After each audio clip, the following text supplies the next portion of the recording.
Good evening and welcome to the Murray County Public Schools Sports Zone, home cooked by Puckett's Restaurant and powered by CPWS Internet. Tonight is a special edition. I'm your usual host, Landon Sechrist, but I've got a special guest, my co-host, who's going to be with us for a couple weeks on Wednesday nights. Lou Maddox is here, and we have Drake Pugh here on the audio as normal. He's not behind the shield this Wednesday, but he will be joining us. So without further ado, Lou's intro officially tonight for the Wednesday night people that follow the show. Lou, tell them who you are. Yeah, appreciate it, Landon. Intro to this show for sure. First time doing this show, and happy to be doing it with you. 6.5 years with the radio station here to this point. I'm in Knoxville now.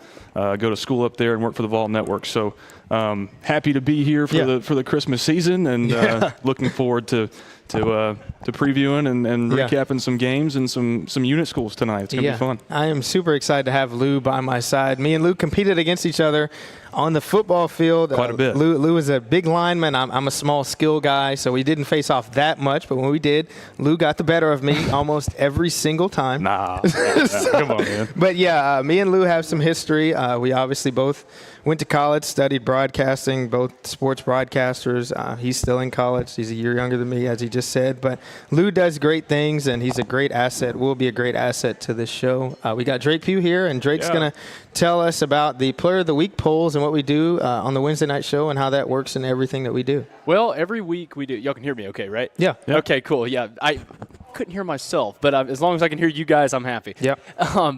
Every week, folks, we do this Player of the Week contest. In football, it was best offensive and defensive players, but for basketball, it's best boys players and girls players. Yep. And we swap it off every week between the 4 main area public high schools and the unit schools, this week being unit schools. Mm-hmm. So tonight we've got 3 players nominated for each category. I won't mention who is leading, but I will tell each of you how many votes we have currently and how to vote. Yep. Because there's plenty of different ways. So there's still time, right? There is. We still close until 8 p.m. You've got almost exactly 2 hours till we close, and the poll is exclusively on Facebook only. You can't go anywhere else to find it. It is only on Facebook. The current leader of the girls' Player of the Week, won't mention names, has a total of 417 votes, and the current leader of the boys has a total of 452 votes. That's give or take 800 votes just by the leaders right there. Exactly. And these polls just went up this morning. Yeah. I mean, they just went up. That shows how quick the community has been responding to this stuff. Yeah. Yeah, and you can go on Facebook, on Front Porch Sports Network on Facebook, and find those polls.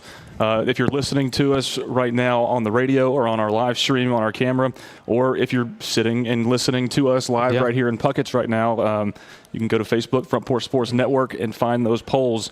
The girls' poll looked like it was a pretty wide margin between first place and the rest of the categories. No, it wasn't. Is it not? No. Well, I saw the boys, and that one is definitely close. So yeah, the girls was pretty close. There was one point where the first and second player, it was a 1-point margin. Oh, wow. Gotcha. Oh, yeah. One vote margin. If you haven't voted, get out there and vote.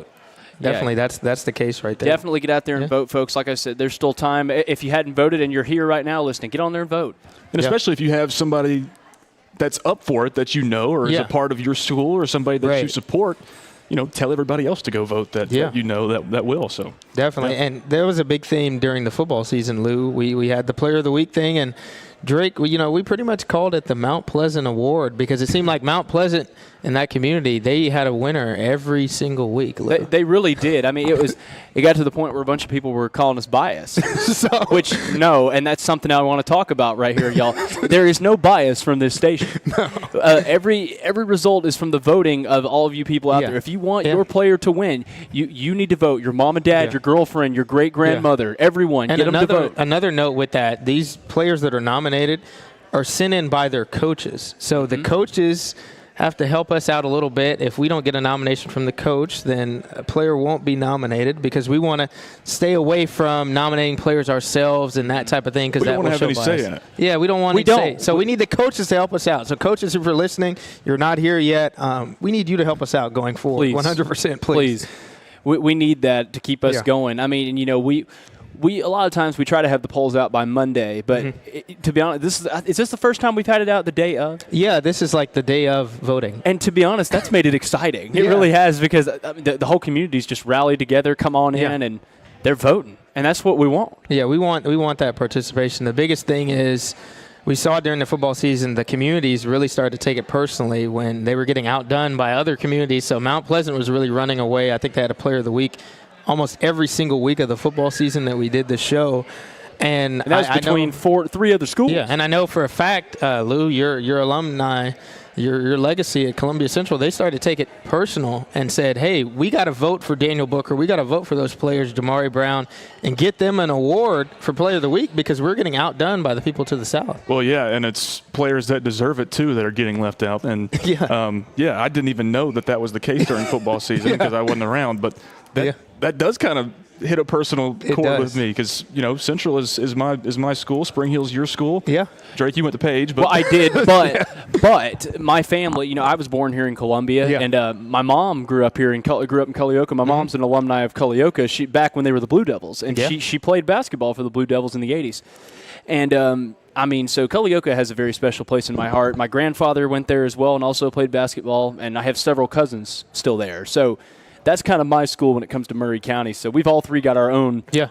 So what we're trying to say is that it's up to the fans and up to the coaches. Yeah. It's up to the individual schools and their communities to get your player recognized. Exactly. We've got some players from Culleoka sitting over to our right now. Some nominees, right? I think we've got some Santa Fe folks over here and maybe some Hampshire folks over here too. Yeah.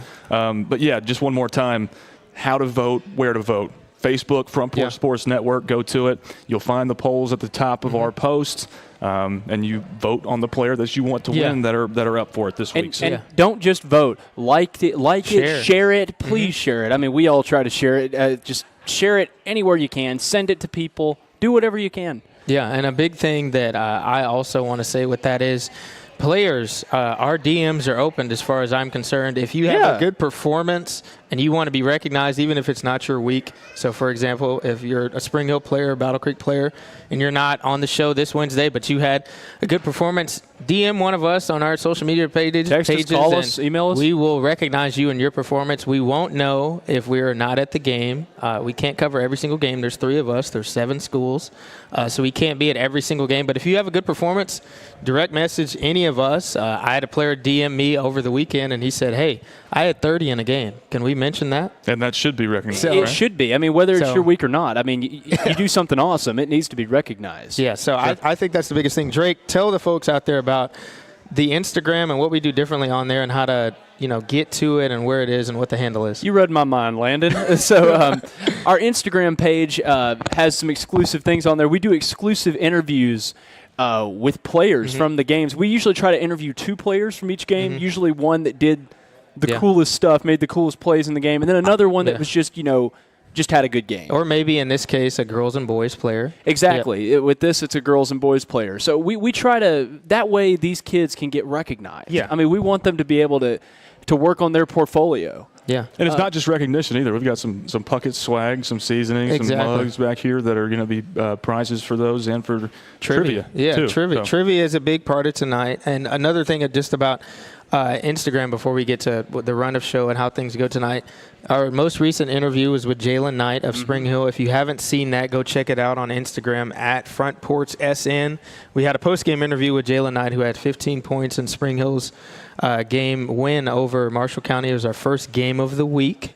We're going to talk about this week's game of the week a little bit later in the show. But Jalen Knight was a star on Friday night when they played Marshall County, so we interviewed him post-game. That interview has 4,000 views on Instagram. So tremendous for Jalen Knight and his personal branding and everything. So that's a big part of what we try to do here too. And what we're trying to say is that could be players from your school or your community at the same time. So absolutely. 100%. And, we're hoping to continue that. Tomorrow night, Big Lou and I will be at Santa Fe doing their game. And who are they facing, Lou? Fairview, I believe. Yeah, Fairview and Santa Fe tomorrow night. And then Friday night, we're doing 2 different games. You two don't spoil the game of the week yet, Drake, but talk about the other game you're doing. I'll talk about the other game. The other game I will be covering will be at Culleoka, and that will be their homecoming night. And do you know who they're facing again? I'm trying to remember who it was. I believe it's Huntland. Huntland, right? Is it Huntland, guys? Bob Holt is giving me the nod. Yeah. All right. Bob and Isaac. Okay. All right. So they'll be facing Huntland, so that should be a good game. I won't spoil the game of the week. Yeah, we're going to talk about that a little bit later. I know that's on Friday. Yeah, Friday. Landon, we're not going to spoil it right now, but when do we release when the game of the week will be announced? We will release that in the middle of the show. In the middle of this show? Yeah, in the middle of this show. That's fun. We'll let Cool. everybody know. We have a trivia question related to the game of the week. That's why I said don't spoil it. But yeah, the segue to the run of the show tonight. So first up, we're going to have Culleoka. We're going to talk to some players, coaches. That's really getting some insight into how their season's going. We got a couple games under their belt now, so exciting times for Culleoka down there. We'll have Hampshire up next, talk to the boys and girls programs there. Then we'll end the night with Santa Fe. They had a big night on Friday night. We'll talk about that when that time comes. And in between each segment, we're going to have a trivia question. So trivia on Wednesday nights. Most of the trivia questions are made by me. If you want any complaints with the answers or any questions that you think should be asked should be a trivia question, please DM me, email me. The master, ladies and gentlemen. Please do that. And we try to have fun with it. We give away some swag, as Lou just mentioned. Puckett's and Murray County Public Schools will give you some swag. The criteria and the way that we do trivia is I'm going to ask a question, and we need you to come up here and give us the correct answer. So I'm going to ask one question at the end of every segment, or Lou's going to ask a question, or Drake, and we need you to come up here and give us the correct answer. We need to hear you. We won't take any hand raisers. We won't take any shouters. We need you to come up here so you can walk away with your precious swag bag that will be presented. Yeah. Awesome. Sounds good. Yeah. It sounds. It's been the pretty trivia fun questions, so far. Yeah, and the trivia questions too. I read through them earlier today when you gave me the rundown. Yeah. And they're good ones. Yeah. Drake, I think we've had good participation with trivia so far. We have. Don't you think, Drake? I definitely We've had think people so. jump over tables to get up here. We've to give had us the people answers. almost fall and die. I mean, all that jazz. I mean, but yeah, it's been a lot of fun doing those trivia questions, and it's cool to see what everybody knows. Yeah, it is really cool. And before we open with the first segment, I just want to talk about me and Lou a little bit. Like I said, I played football at Spring Hill. Lou played football at Columbia Central. He was a lineman. I was a running back and wide receiver. We've got another Central High School football player from my class that's sitting at the bar over there. I see him back there. So he knows as well. So we had some battles, and, me and Lou do the broadcasting thing, and we can speak to the experience of the Murray County athletes here, and we know what they go through, and we know the competitiveness, especially, we bring up the unit schools. They compete against each other. So Luke, just talk about the dynamic of, one being here with me as a fellow Murray County native that was an athlete, but also just like the dynamic of being in a place like this where you get to see and your competitors out in a place like this. Yeah, absolutely. And first of all, me and Landon were always good friends in high school, even though that was a pretty heated rivalry between Columbia and Spring Hill. Yeah. But yeah, this is a great place, and I think you can attest to this too. Mm-hmm. I wish that the growth that has happened over the last 5 years was maybe preceded by another 5 years, and we could have seen that and played on turf fields and all these awesome facilities that Chris Pointer sitting in the back has blessed Murray County Public Schools with. But this is a great community for sports. Mm-hmm. We're already seeing people from all of the schools that we're covering tonight, and I'm sure people are going to continue to roll in as we continue on throughout the show. But Landon, great place for sports and a great place to be a part of sports. In the state and in the country, really. I 100% agree. Murray County, this is our Wednesday night show. Drake, send us off with the first break. Give the folks a message about what we can expect tonight and take us to break. Well, folks, tonight, expect to hear from some great players and great coaches. We got a lot of great games coming up this week. Had a great game last night between Hampshire and Battle Creek, two of our Murray County schools. That was hard to – I tell you what, you can't be biased in one of those. Got to be partial. It's on games like that. That one's hard. That's hard, especially when you know people on both teams. Yeah. But we got Culleoka coming up next, folks. So please sit back, relax, and enjoy them. For Landon Seacrest, Lou Maddox, and myself, I'm Drake Pugh. We'll be back in just a moment.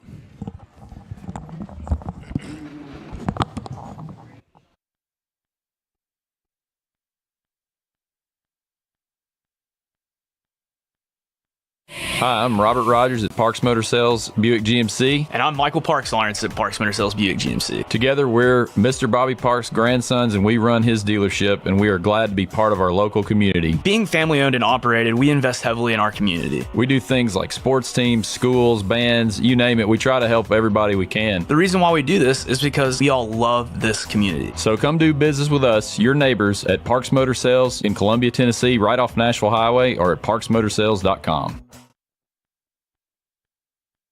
Discover Prime and Pint in downtown Columbia, where great food meets great company. Join us for weekly specials. Tuesday is Texas Tuesday with a rotating menu that gives back to local causes. Wednesday is half-off burgers and pints all day long. And on Thursday, don't miss our prime rib dinner carved fresh by our chef. Make your night memorable at Prime and Pint, 105 East 6th Street, Columbia. Prime and Pint Butchery and Public House. Columbia, your Love's travel stop just got a whole lot better. We've modernized our space at 1624 Bear Creek Pike at exit 46 to bring you more of what you want with fuel discounts, additional food offerings, and everything you need to hit the road with ease. Come say hi at the remodeled Love's in Columbia. We thank you for allowing us to be a part of your community. Safe travels. Is your internet slowing you down? It's time for an upgrade. Whether you're at home, working from your home office, or at your business, it's time to unleash the speed you need with speeds up to 1 gig at CPWS for as low as $70 a month. Give us a call, 931-375-7777. Local service, local support, CPWS. Hello, I'm Rick Whitley. And I'm Daniel Pollard from Jones & Lang Sporting Goods. We would like to take this opportunity to thank all of you for the many years of support. Since 1966, Jones & Lang has been locally owned and operated and supplying teams from T-ball to college. Stop by and see what we can do for you. We offer a wide variety of services from silk screening and embroidery to our custom trophy and awards department. We're open Monday through Friday, 8 to 5, and Saturday, 9 to noon. Remember, Jones & Lang Sporting Goods, the look of a winner. And welcome back to the Maury County Public Schools Sports Zone, home cooked by Puckett's Restaurant and powered by CPWS Internet. We got the Culleoka Warriors up here on the panel with me and Lou. We got Izzy Hargrove of the Culleoka Lady Warriors basketball team. We got Captain Bob Holt here, and we got Isaac Hargrove up here on the far left. Let's just talk about the most recent game, Izzy. First, talk about that experience and the opponent you faced, and then just how the season's going so far for you. I mean, we played really good against our first team. I mean, we still lost, but our teamwork was there, communication. It was overall a really good game. Sounds good. Bob, talk to me about the experience of the season so far and some of the recent games you played. Our games this season, we have four losses right now, and all of them have been within 10 points. We dropped one to Moore County the other night, and there's been a pattern with all of our losses. We always have one bad quarter where we'll dig ourselves in a hole and we can't get it back out. But I think this season, I mean, we've practiced really good this season. The games have been going pretty good. We'll always have 3 great quarters, but we'll just drop one, and I think we're going to be ready for district play whenever it comes around. Isaac, you got to share that same sentiment right there? Yeah, I got to agree with him. We just got to get that one quarter in. I think we'll be doing fine. Yeah. So what do you guys think that the issue is? I mean, you're the captain. You should be the one that knows what's going on with your team. I know your coach isn't here, but kind of talk about what has led to maybe not a full – you had the blueprint to winning basketball games. You've won basketball games. You've won 3, right? So what is the blueprint to how to play a complete game? Well, I'd say – I mean, we've been making some switches in the rotation and everything, and I mean, I think it's all there for us. I think we know what we need to do to win the games, but like I said, it's them quarters where we'll score less than 10 points sometimes, and even if we have a bad half, it's just them little things in the quarters, like if we can't score in a quarter or we're not playing the best defense, it's just the little things like that's why we're losing, I think. Yeah, and that pretty much goes along with the losses that you do have. I mean, 11 points, 13 looks like that's 11 too. So 11 points, that's your biggest losses of the season total, and you're talking about 10 points in a quarter where you lose a lead. Right. And then that turns around. That ends up being the deficit at the end of the game. The other loss that you have, I mean, you're looking at 4 points versus Collinwood, and totals right around that.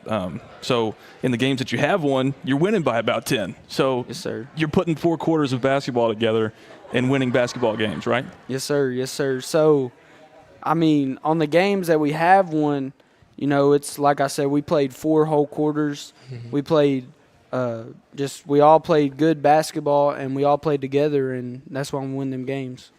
Isaac, talk about what you bring to the Culleoka team and what you brought so far, and kind of what are some adjustments you can make personally to be a better asset to the team this year? Well, this year's for sure a lot different. Last year I was more of just like the shooter really, but this year I'm having to play more of a post player, so just rebounding and just being like a big body in the paint. It's just something I'm having to get used to personally because I'm not really used to it, but it'll get there more time we play. Yeah, and speak about some of the challenges and the opponents you faced and kind of how you can take knowledge from those games and better prepare for district play that really starts to heat up soon. Yeah, it's for sure like threes. Like sometimes people just like start off the game with 4 threes in a row, and then we got to dig ourselves out of the hole. So I feel like if we can just get out there to the shooters, make sure we're playing and rotating right, I think we'll be just fine. Sounds good. So Izzy, you're the Player of the Week nominee for the Culleoka Lady Warriors.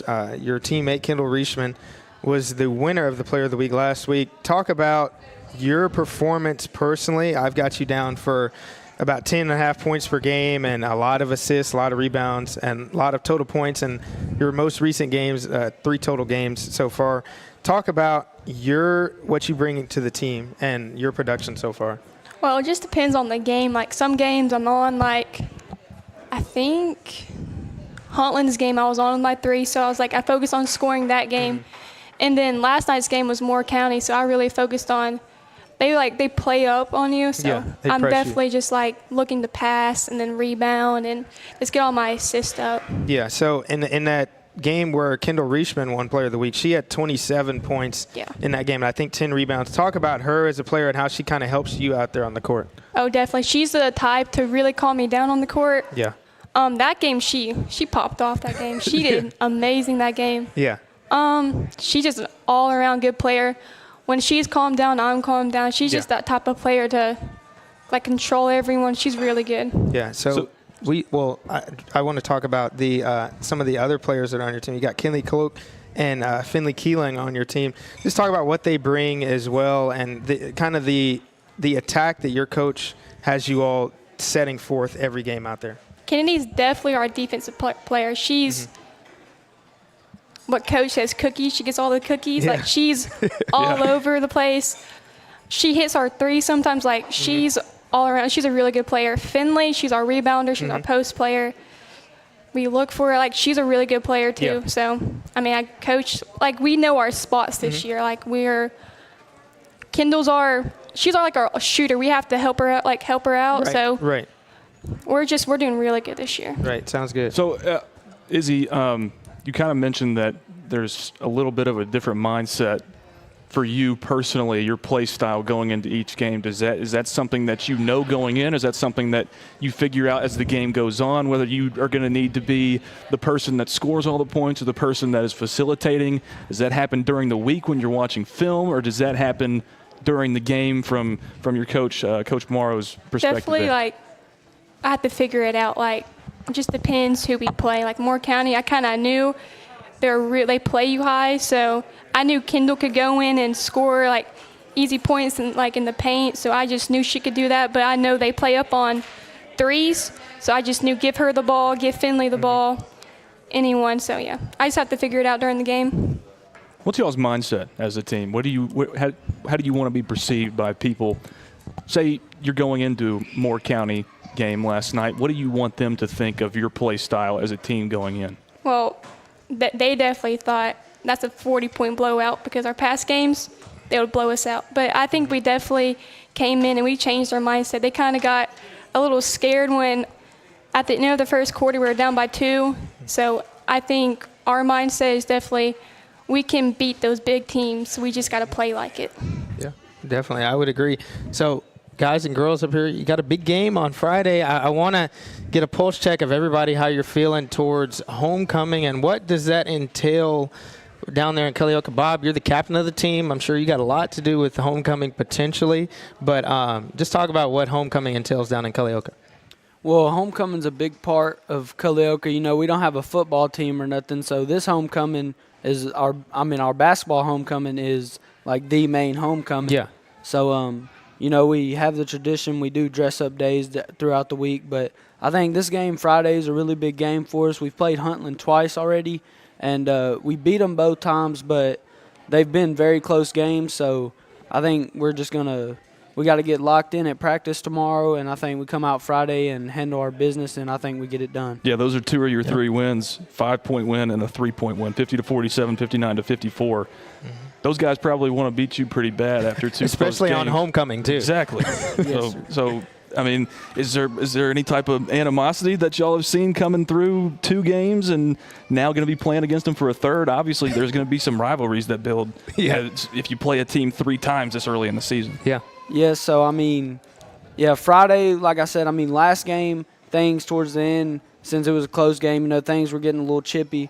But, I think this time coming in, I think we just got to get our stuff done. We can't come in cocky thinking we've already beat them twice, so this one's just going to be easy. I think we got to stay locked in, and I think we'll get it done. And close games, Isaac, this one's for you. What do they do well that you guys have had trouble with in keeping them close like that? Well, last time we were up by 23 going into the 4th, and they just started knocking out shots. So I feel like the second that they see a little glimmer of hope, that's whenever they really start locking in, hitting shots, and rebounding really well, too. They're a very physical team and very athletic as well. And they don't quit, obviously. Oh, no, they don't quit at all. Right. So, Izzy, on your side for the Lady Warriors, what are you guys looking forward to for homecoming? And Bob mentioned some dress-up days. What does a dress-up day look like at Culleoka? So Monday it was, PJ Day. Tuesday was USA Day. Today was Color Wars. Tomorrow is Rhyme Without Reason, and then Friday's Spirit Day. I love homecoming week. It's just you kind of see everyone coming together, and like you have on Monday was anything but a backpack day. Someone brought a dryer. Yeah. So it was just a dry. Did you just say a dryer, like a clothes dryer? No, like a dryer. How did they put it on a dolly and they were pushing it around the school? That sounds like Culleoka. That's pretty par for the course. That's awesome. Yeah, it does. So is there anybody like on the team that you guys know that's in the homecoming court? How does that work for basketball? So I know Bob's one of the boys. Oh, yeah, Bob. There you go. Ethan's one of the boys, and then Kendall's one of the girls, and Addison's one of the girls. Okay, cool. So a lot of basketball players involved in homecoming. So, Bob, plead your case out there for people to vote for you. Has voting already happened? There's a camera right what's there. What's your pitch to everybody down in Culleoka? Voting was, I think it opened 2 days ago. Go vote me for king. Yeah, and also, Bob, I'm going to give you a little promo here. Vote Bob Player of the Week, right? Player of the Week candidate, 27 points and I believe 11 rebounds in a game last week. So, Bob, what's your pitch for those folks out there that can vote for you for Player of the Week? Go vote for me. I mean, talk about your play style. Yeah. You said you were Jokic on the media days. Talk about why they should vote for you. Yeah. Well, I mean, I think I've had some pretty good games over the past few weeks. I think most teams coming in see me as an offensive threat. Yeah. And I think getting the ball moved around and everything this year, I think we're just all playing well as a team, not so just one player this year. Yeah, that makes sense. So what kind of takes what would you see yourself as? Obviously an offensive threat, but you facilitate a lot too, right? Yes, sir. I try to get to the rim, get some fouls called a lot. I get tired on the court, so I'm trying to get to that free throw line a lot. Is Bob a free throw merchant? Is that what you are, Bob? Isaac is shaking his head. Isaac, is he a free throw merchant, Isaac? 15 free throws a game. I'm not gonna lie. So, Bob, is that a part of your strategy? Is it? I mean, free throws should be easy buckets. Yeah. So I try to get to the line as much as I can. So throughout the game, that's what you're trying to do. Yes, sir. Along with being an offensive threat, that's offense too. Yes, It's sir. 3 points from the line. Yes, sir. So, Izzy, talk a little bit about what you're thinking about facing Huntland on Friday as far as game planning. Have you all went through film yet, and kind of what your scout is for Huntland and how you can be successful? We're actually watching film tomorrow before our practice starts, but it was a close game up to the fourth quarter. I think like Coach says, we have to play all 4 quarters, but have at least 3 good ones. Yeah. But our fourth one, they just started hitting everything they threw up. I'm telling you, everything. So, we definitely have to get out on threes, and they have 2 really tall girls, and we're kind of shorter. So we definitely just have to box them out, get the rebounds, and just communicate on Friday. I think we could win this game. Sounds good. An 18-point loss last time to Huntland. What can you do personally different this time that could change the outcome? a little less turnovers. I need to score a little bit more, throw the ball a little more, rebound, just communicate with my team, and I think we can turn the 18 game into a win. Yeah, I think that sounds good. Guys and girls up here on the panel, I want to do something that we've done a little bit before, but I want you to kind of give some insight of how it feels to be up here on the panel as a Murray County athlete. Bob, first starting with you. This is kind of a new experience, especially for some of the unit schools being up here on a platform, speaking to the radio, being on live stream. So, Bob, how cool is this? How does it make you feel? I think this is a good thing for Murray County. Me personally, I've never done anything like this. So I think it's good to get our names out there and have our fans watch it and everything. And I think we're getting some great supporters from this. So, I think I like what y'all are doing, and I hope it continues throughout the years. Isaac, what about you? It was really good. The past few home games, there's been a little bit more people, I realized. So maybe this is a help they're getting the games out. And hopefully it just, give everyone the promotion that they deserve. Yeah, and Izzy, it's a little bit different with basketball because during football season, there's no ladies football teams that we had up here on the panel. Now there's ladies out there on the court. So how does it make you feel as a lady taking the court for the Culleoka Warriors, and you're up here, you can talk to the fans on Wednesday nights? It's definitely a really cool experience getting to talk up here. Girls get a lot of hate because of basketball, especially like my brother Isaac. He's always making jokes like women's basketball this. So it's definitely like a really cool experience to get Culleoka girls out and yeah. Okay, so I kind of basing off of the same line here, I want to get all of y'all's thoughts. We have our countywide athletic director, Chris Pointer, sitting in the back. Are you a senior too? Yes, sir. So y'all all seniors. So from 4 years ago to now, when you started in high school athletics to today, talk about the growth that has happened in the Murray County public school system as far as athletics go. Isaac, we'll start with you. There's been a lot more growth I see. Like a lot of people going to games, and even like the district games, like district championships. Like there's no seats in those games at all. You got to get there early. So I think it's good that everyone's just getting promotion that they deserve, especially being like smaller schools like the unit schools. So everyone's just getting everything that they deserve. Bob? Well, this ain't really on a basketball standpoint, but like you said earlier with the turf fields and football and everything, we like to see the growth. And I know we just got some new pads and everything. So I think unit schools especially, I think we're getting more notice from all this over the years, if I've noticed. And like Isaac said, there's definitely more fans coming to the games and everything. So things like getting on the radio and everything like this, I think it really brings everyone together and makes more people come to games. And the growth really I've definitely noticed the growth over these 4 years. Yeah. Izzy, talk about kind of what Lou said as far as the growth that you've seen, personally and just holistically within the county of things like this, athletics overall. I'm agree with Isaac and Bob. I definitely see changes in the stands. Like any other tournaments, they're really packed. District games packed. Even the regions games are really, really packed. So I'm just gonna agree with them. Every school is getting a little bit more things as the years go on. So, yeah.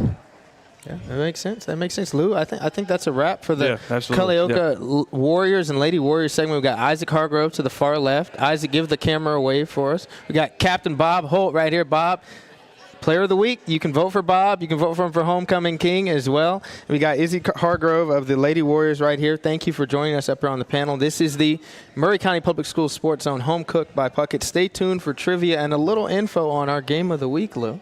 Yeah, on the other side of this break. On the other side of the break. Okay, this is Murray County Public Schools Sports Zone. Chris Pointer in the back, Drake Pugh on our board, Landon Seacrest. I'm Lewis Maddox. We'll take a quick timeout and rejoin you from Puckett's Restaurant downtown in Columbia when we return after this. Stan McNabb Chevrolet, serving Columbia and the surrounding area since 1980. Stan McNabb Chevrolet is family-owned and does their best to make you feel like you're a part of the family. Commitment to customer service is the highest priority. Whatever your vehicle needs are, from sales to service, Stan McNabb is here to help. Stan McNabb Chevrolet is a dealership that cares about this community. Visit us online and get started today. Stan McNabb Chevrolet, where excellence and community converge. Serving Williamson and surrounding counties, Bone and Joint Institute of Tennessee offers comprehensive orthopedic care with world-class physicians. Our practice provides high-tech care with a hometown touch. We offer physician clinics, physical and occupational therapy, advanced imaging, and surgical services, including interventional procedures. We are Bone and Joint Institute of Tennessee. High-tech care with a hometown touch. Hello, my name is Zach Maddox. I'm a proud third-generation owner-operator of Columbia Paint and Wall Cover, founded by my grandfather, Ralph Maddox, in 1946. We offer a variety of paint and wall covering products, but our passion is customer service. We can offer many personalized services and can come out to your house or business if needed. Come visit us at our Columbia location or our new Spring Hill location behind Church of the City, or visit us online at paintcolumbia.com. This is David Usselton with Usselton Automotive, located in Columbia, Tennessee. We service all foreign and domestic vehicles. We take pride in our work, and we don't cut corners. We offer a 5-year, 50,000-mile warranty and loan our cars with almost every repair. We are located at 1201 South High Street in Columbia, Tennessee. You can reach us at 931-215-1765 or find more information at usseltons.com.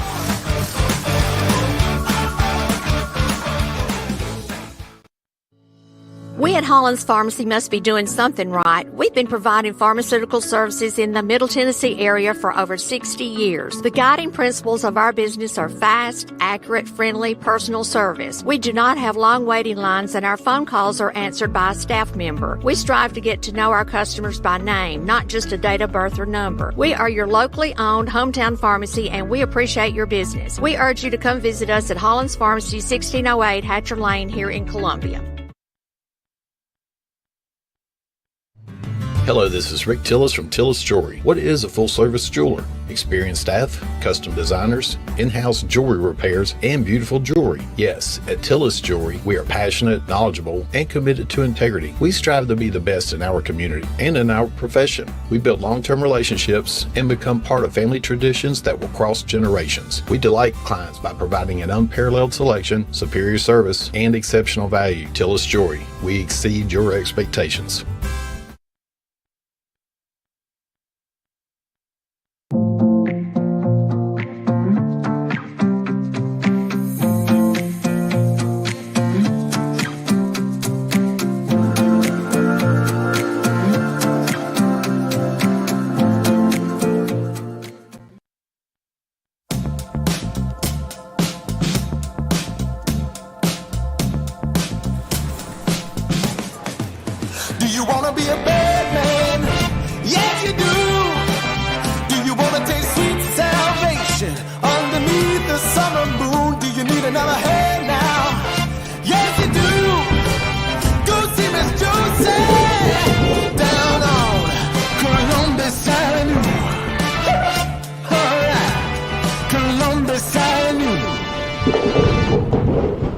Columbia Foodland is a locally owned and operated family grocery store with a full line of dry, dairy, frozen, meat, and produce items. We focus on keeping the freshest hand-cut meat and produce items daily with the most competitive prices in town. We offer weekly ad specials as well as in-store weekly specials throughout the store. Located at 427 West 7th Street in Columbia in the former Harris Foodland location. Columbia Foodland. We're here and ready to serve the wonderful people of Columbia and the surrounding areas.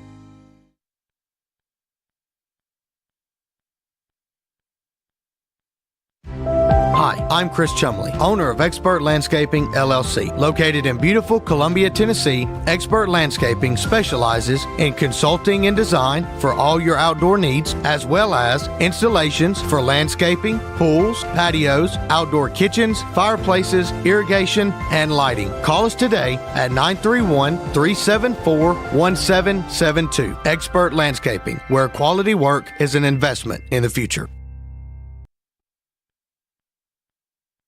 And welcome back to the Maury County Public Schools Sports Zone, home cooked by Puckett's Restaurant and powered by CPWS Internet. It's time for the first trivia question of the night, and it'll be a perfect segue into what we're going to talk about with our game of the week. We got Lou up here, and we got Drake who's going to join us. And without further ado, I'm going to ask the first trivia question. The way you answer the question is you got to come up here and tell us the right answer. You got to tell us the right answer. You got to come up here, y'all. Don't be scared. And I make the questions. I know all the answers. So if you have any problems, please take it up with me. The first question of tonight. What was the mascot of the historic Carver Smith High School that was located in Columbia, Tennessee? What was the mascot? Oh, here we go. We got somebody. Oh, that was quick. That was really quick. The Yellow Jackets is the correct Winner answer. right This there. swag bag is The yours. Yellow Jackets. Lou, that's the perfect time to reveal what our game of the week is. It's Marshall County at Columbia Central this Friday, and it's Carver Smith Legacy Night at Columbia Central. Yeah, it'll be Legacy Night, so Carver Smith will be taking place of the Columbia Central Yes. Lions on Friday night, so they'll be wearing their Carver Smith uniforms. Yeah. And Jones Trading School is who Marshall County will be, Yeah. so both it'll be Marshall County versus Columbia. Yeah. But they'll be honoring what those schools used to be. Yeah. And they'll be wearing different uniforms. It'll be a great night. And so Barry Duke, legendary voice of the Lions, will have the play-by-play call. Yeah. And Landon, you and I will be color commentators for that game and on we'll Friday do night. a mix of the boys and girls game there at Columbia, and it'll be a great night overall. It'll be a great scene. And Landon, correct me if I'm wrong, your grandfather, the late Jake Cummins, played for that school, didn't Yes, graduate in 1961 of Carver Smith High School. He was a star basketball player for the Yellow Jackets, ward number 22. They called him Moon Eyes. Moon Eyes. Moon Eyes, wow. 6'5" is what he stood as. Way better than I ever was at basketball. So if anybody knows Kingston Booker, you see Kingston Booker playing for Columbia Central, you see a little bit of Jake Cummins out there, just for those that don't know. Well, King's father, Antrez, was one of my football coaches my senior year at Columbia Central. But I'm pretty sure, Chris, and correct me if I'm wrong here, that Barry Duke was once a student at Carver Smith, I think for 1 year. Yep, for 1 year, 1 year. until they combined the two schools. So, I think it closed down in 1969 with integration. So, yeah, that's a pretty cool stat. I think it's just, overall one of the best things that put on by the Columbia Peace and Justice Initiative here. It's been going for about 3 years now, just to honor the legacy of a school that no longer exists. I knew about it as someone who grew up here and, had a family member who went to the school, family members who went to the school. But to see what it is and see all of the players, former players, athletes, people that went to the school be honored out there, it's actually pretty cool. And they wear the jerseys of the school. It's pretty cool. And not only that, I thought the coolest part of it when they did it the first time is having all of the accolades that Carver Smith Athletics accumulated over their time as a school are now displayed inside of Columbia Central High School. So, just a really cool night and a really cool way to honor that school and the people that were a part of it. Yeah, it is. That's awesome, that they're honoring that after all these years. That's just amazing. Yeah. And I think that we need to preserve the history of our schools here in Murray County, and there's a lot of schools here in Murray County that don't exist anymore. Yeah. Carver Smith being one. My great-grandfather played for Fountain Heights, which no longer exists either. He played basketball back in the 1930s. Yeah. So there's a lot of cool history with these teams. A lot of these players that we interviewed, their parents and grandparents and great grandparents played for these same teams. Yeah, it's really cool. As you said, Drake, we got a lot of, no pun intended, legacy people up here on the panel. We do. Even we do. Myself, yourself, Lou. All three of us do. Yeah, just being a part of the community for generations, it seems, and to be a part of something like Legacy Night, and it's going to be a good game on both sides with the boys and the girls. Myself and Barry Duke, we went down to Marshall County and broadcasted the first game when Columbia played against Marshall County, and that was a little controversial, wasn't it? Yeah, especially the boys game. The ladies handled business. I think the final score in the girls game was 40-25, but the boys ended up losing. By how much? I think it was a 5-point game, and there was a lot of controversy around that game. You can go back and watch the live stream on our Facebook pages and YouTube channels. Oh, this was the first game we did. Yeah. Well, no. It was just me and Barry down there. Okay, this wasn't the one I was at. Yeah, but it was a lot of controversy. We had Coach Washington and Coach Stanley up here on the panel, and they know what comes with playing Marshall County. Just, Lou, speak to. We do too. Speak to. Well, Lou, Columbia versus Marshall County is a little bit more of a different dynamic between Spring Hill and Marshall. Just talk about that a little and what comes with playing the Tigers. Well, I really can only attest to playing-wise through football. Yeah. And I have one of my former teammates out there. He can kind of tell you that that wasn't really an official thing. I probably had something to do with that, with the overhead-the-head long snap into the end zone that created a touchdown for Marshall County. But, for basketball, I called basketball, Central basketball with Barry Duke while I was in high school. And throughout my couple of years that I went to MTSU, my freshman and sophomore year of college. Playing Marshall County that game brings the most amount of people from Lewisburg and Columbia to wherever they're playing. Yeah. And it is always a heated rivalry. Usually you'll see some people being politely asked to leave or being escorted out by the SRO. Well, and the football team, I mean, Landon and I could attest to this. Well, Landon, you could attest way back, but I could attest to this from this past season. There's always somebody in the stands from Marshall County that brings a train horn. Yeah, there's a guy down there in Marshall County. The field is called Preston Hopkins Field. There's a guy who has a train horn system that's the length of this table. He sits up there in the He stand. takes it to away games. Yeah, and it was inside Lindsey Nelson Stadium this year when they came over and played He would Columbia. start blowing it before they even got in the end zone. Yeah. I mean, as they were when they were still yards and yards away. So that's the type of energy they're on. And I spoke about this on both of the broadcasts with Marshall County already, but basketball-wise, I know, Lou, you said you can attest football-wise, but I played basketball as well, and Marshall County has that firepower basketball-wise. I played against a guy, his name was KJ Johnson. We called him 931 Light Bright. He had a huge afro, left-handed. I remember. Scored 50 points in a game. I've seen him get triple-teamed. He plays pro ball in the UK now. He was serious, and he was pretty much Marshall County's team while I was in school, and they've got guys, more of a well-rounded team now, and it's plenty of athletes down there in Lewisburg, Lou. Yeah, and all of this to say, and exactly. There's so much talent between, from below Nashville to the state line in Alabama, and that includes Spring Hill, Columbia, and Marshall County. So the teams are always going to be talented.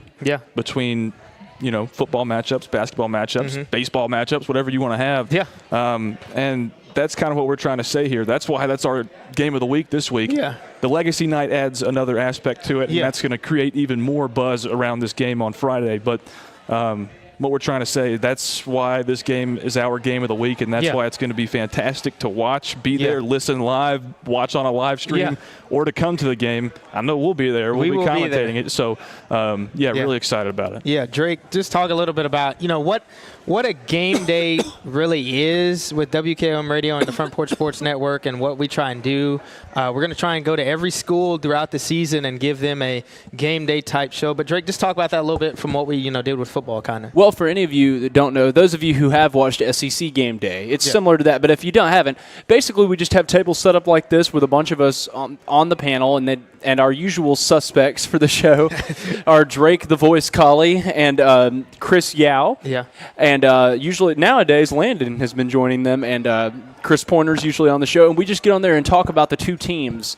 During football, we would run for almost 2 hours. The show almost run up until kickoff. Until kickoff. Now for basketball, it's a little bit different. We start before tip-off and then continue into the game in the breaks. We interview players, interview coaches, all that stuff, and then sometimes administrators from the schools. We did that during football a lot. And Drake, that's the perfect promo for this Friday.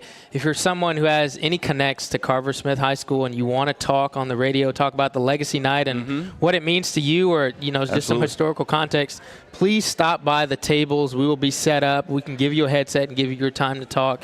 We won't charge you anything. Yeah, you can be a part of the game day show. We'll have running from 5 to 6, pretty much any time to talk. You want to talk about the Legacy Night, then we'll start the broadcast of the games, and at halftime of the games and in between breaks, we'll give you an opportunity if you want to come, stop by, even just say hi. I'm an alumni of the class of 1963. That would be just tremendous for us. Landon, correct me if I'm wrong, do you have an uncle that's nearing 100 that went to that, played football there? He played at the College Hills School. Oh, even not Carver Smith. Wow. Yeah.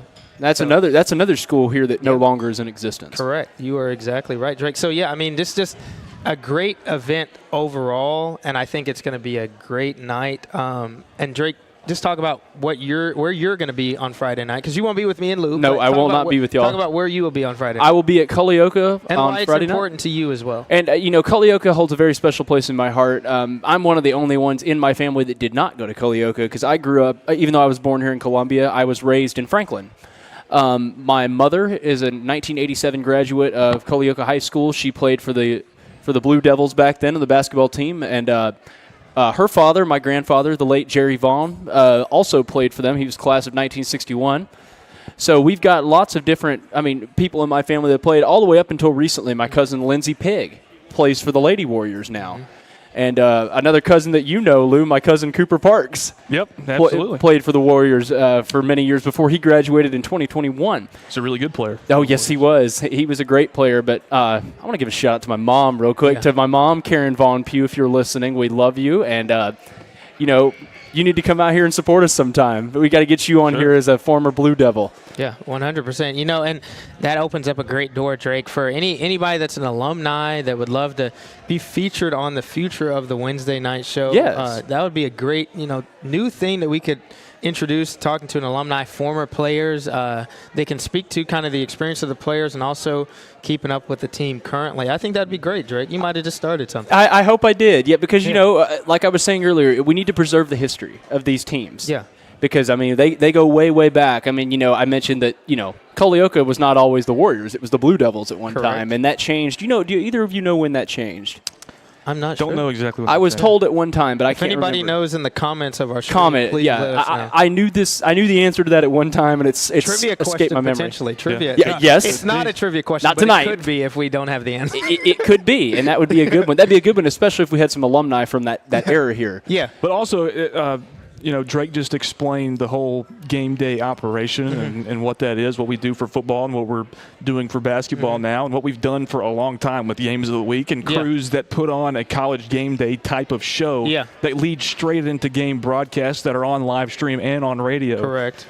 I think that what we have done here at the Front Porch Sports Network should be really, really celebrated because how many small communities like Columbia, Tennessee, across the United States, across the state of Tennessee, and even broader than that, have the opportunity to have coverage like that for every school in their county to be broadcast and put on a pedestal like that. I know. Not much. It's really, Lou, like you were saying, when we were playing, we didn't even have these types of things per se. We had a couple of things that would celebrate us and give us an opportunity for exposure, but not, to the level that we are currently doing for the players and the radio stations. You guys were on this station too back then, weren't y'all? It just wasn't as big of a sports station then as it is now. But the kids now are pretty much on TV every time they play basketball or football. Great way to put it. Not many people have cable anymore. It's now all streaming. You can put on the Front Porch Sports Network. Lou and Drake will be at Fairview versus Santa Fe tomorrow in Santa Fe. You can pull that up on the live stream. We'll have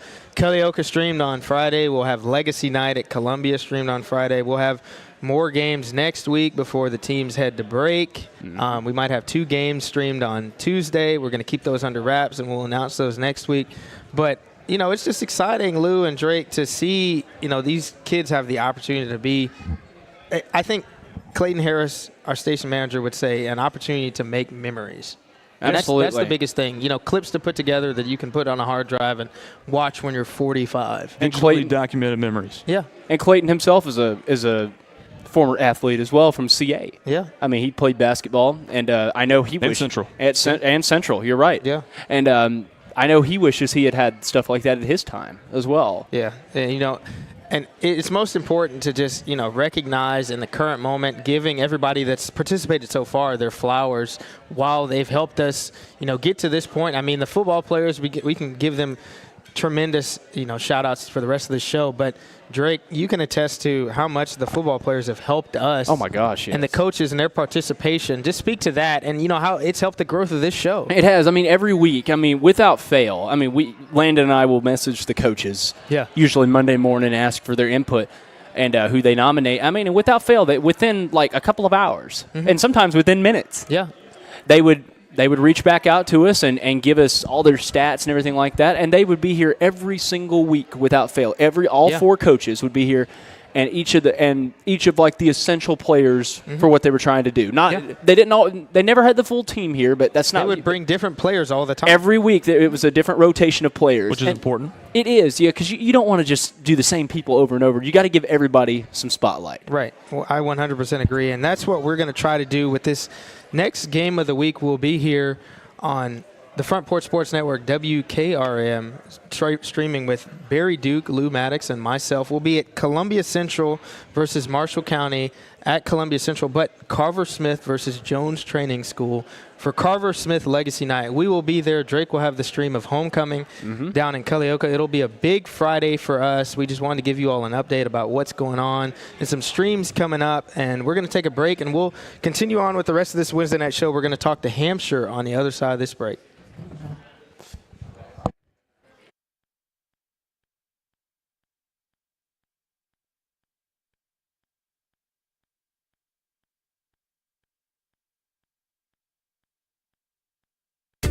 At Umamua MD, Spring Hill's newest physician-led med spa, it's about restoring balance to your body, mind, and soul. From weight loss support, revitalizing IV therapies, to anti-aging, our services are designed to help you feel renewed, confident, and whole. At Umamua MD, consults with our medical director ensure safe and personalized results. Book today at umamd.com and step forward radiant, restored, and confident. Stan McNabb Chevrolet, serving Columbia and the surrounding area since 1980. Stan McNabb Chevrolet is family-owned and does their best to make you feel like you're a part of the family. Commitment to customer service is the highest priority. Whatever your vehicle needs are, from sales to service, Stan McNabb is here to help. Stan McNabb Chevrolet is a dealership that cares about this community. Visit us online and get started today. Stan McNabb Chevrolet, where excellence and community converge. Serving Williamson and surrounding counties, Bone and Joint Institute of Tennessee offers comprehensive orthopedic care with world-class physicians. Our practice provides high-tech care with a hometown touch. We offer physician clinics, physical and occupational therapy, advanced imaging, and surgical services including interventional procedures. We are Bone and Joint Institute of Tennessee, high-tech care with a hometown touch. Hello, my name is Zach Maddox. I'm a proud third-generation owner-operator of Columbia Paint and Wall Cover, founded by my grandfather, Ralph Maddox, in 1946. We offer a variety of paint and wall covering products, but our passion is customer service. We can offer many personalized services and can come out to your house or business if needed. Come visit us at our Columbia location or our new Spring Hill location behind Church of the City, or visit us online at paintcolumbia.com. This is David Usselton with Usselton Automotive, located in Columbia, Tennessee. We service all foreign and domestic vehicles. We take pride in our work, and we don't cut corners. We offer a 5-year, 50,000-mile warranty and loan our cars with almost every repair. We are located at 1201 South High Street in Columbia, Tennessee. You can reach us at 931-215-1765 or find more information at usseltons.com.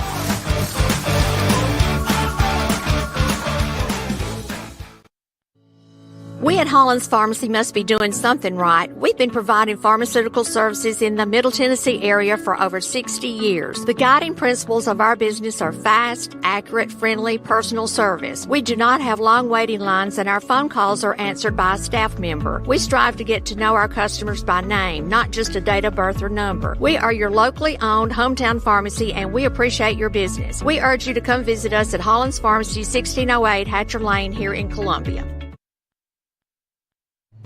Hello, this is Rick Tillis from Tillis Jewelry. What is a full-service jeweler? Experienced staff, custom designers, in-house jewelry repairs, and beautiful jewelry. Yes, at Tillis Jewelry, we are passionate, knowledgeable, and committed to integrity. We strive to be the best in our community and in our profession. We build long-term relationships and become part of family traditions that will cross generations. We delight clients by providing an unparalleled selection, superior service, and exceptional value. Tillis Jewelry, we exceed your expectations.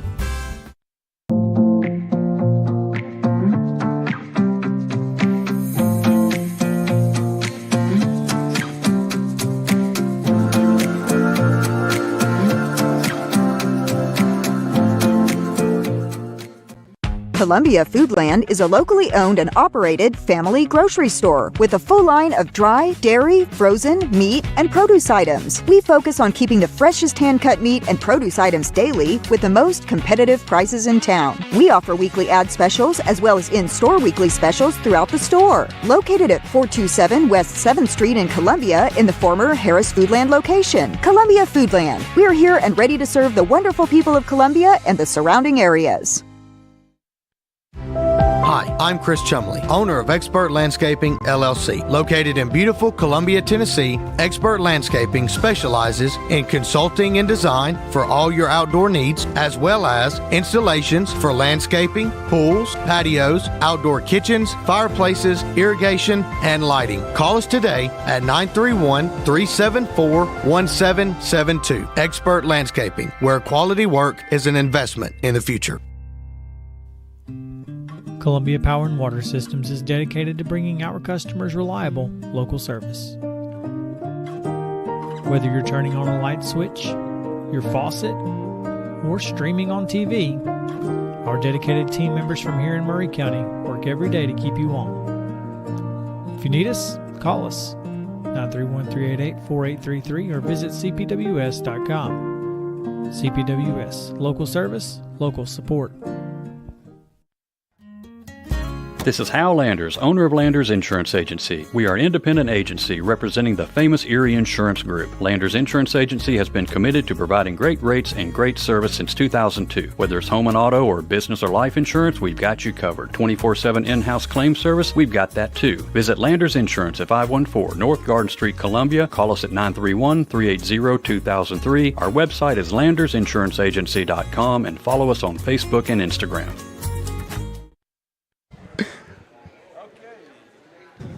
All right, everybody, welcome back into the Murray County Public Schools Sports Zone, home cooked by Puckett's. Eli Stevens, as I was calling you on the radio last night, Theron Brown. We've got head coach Clay Tyree with us from the Hampshire Warriors. I'm Lewis Maddox. Hampshire Hawks. Sorry. We just had Culleoka on. That's my bad. Yeah, that's a bad thing to say. The Warriors and Hawks don't get along. Yeah, absolutely. So the Hampshire Hawks are with us. Head coach Clay Tyree, that's who you just heard from. They had a game last night against Battle Creek, a loss 69-51. So, guys, I kind of just want to start with your overall thoughts, Coach, with the season so far, and then kind of dive in a little deeper into last night's game and how it went for you guys. Well, we kind of got off to a rough start. Like I've said before, we're really limited on numbers. We got 9 guys on the team, and we've had a lot of issues, early on where I had a player sit for a couple of games due to some grades early in the year. Had another one that was out of town 1 week, missed a couple of games. Had one sick last night even. So we've constantly been battling not only with a limited group of 9, but even more limited to 8 and 7 some games. We've played 6 games up to this point in the season, and we've played 2 with a full roster of 9. And it just so happens those 2 are the 2 wins we have on the season. So we're technically undefeated when we have a full roster. There you go. And I kind of noticed yesterday when we were still at the studio downtown here, WKOM, I pulled up y'all's roster on Max Preps. It's like 6 people on there. Yeah. Well, or 7. 9 of us, yeah. And 6 or 7, Lou? Did you mean to do that? I did not mean to do that. I never mean to do that. These guys are laughing at me right now. But then you get to the game, and there's people on that list that have been crossed off, like you just mentioned, and then there's more players. So obviously, as a head coach, that's got to be a struggle to go through a season like that with a limited number of players and then maybe some unexpected absences or gains throughout the season. You got to change your plan a little bit, don't you? Oh yeah, you definitely. I mean, you have a plan for the season, and you kind of got this player's playing these positions, and this is the kind of rotations you want to have. And when just one player is out of the rotation, it just kind of players have to do things that they're not typically used to doing. They have to play positions they're not typically supposed to be playing, and it hurts the team overall. Yeah. and not to mention just the depth and they got to play more minutes, and their legs are gone, and so therefore their jumpers are coming up a little bit short, and they're having to maybe guard someone that they wouldn't typically guard, whether that's down low or out on the perimeter, and definitely gets us in some mismatch situations as well. So right, and I had the play-by-play call on WKOM and on our streaming websites last night for Hampshire and Battle Creek and Spring Hill last night. A lot of bright spots last night, I thought of, for both sides and for you guys. Obviously, 69-51 the final. Kind of dive into that game a little bit. I thought that I said this on the broadcast last night. There were blueprints to how you guys could create offense and could stop them, and there were spurts where you did, and then there were spurts where you didn't. Yeah. Got off to a little bit of a rough start last night. I felt like we didn't bring the energy that we've been bringing.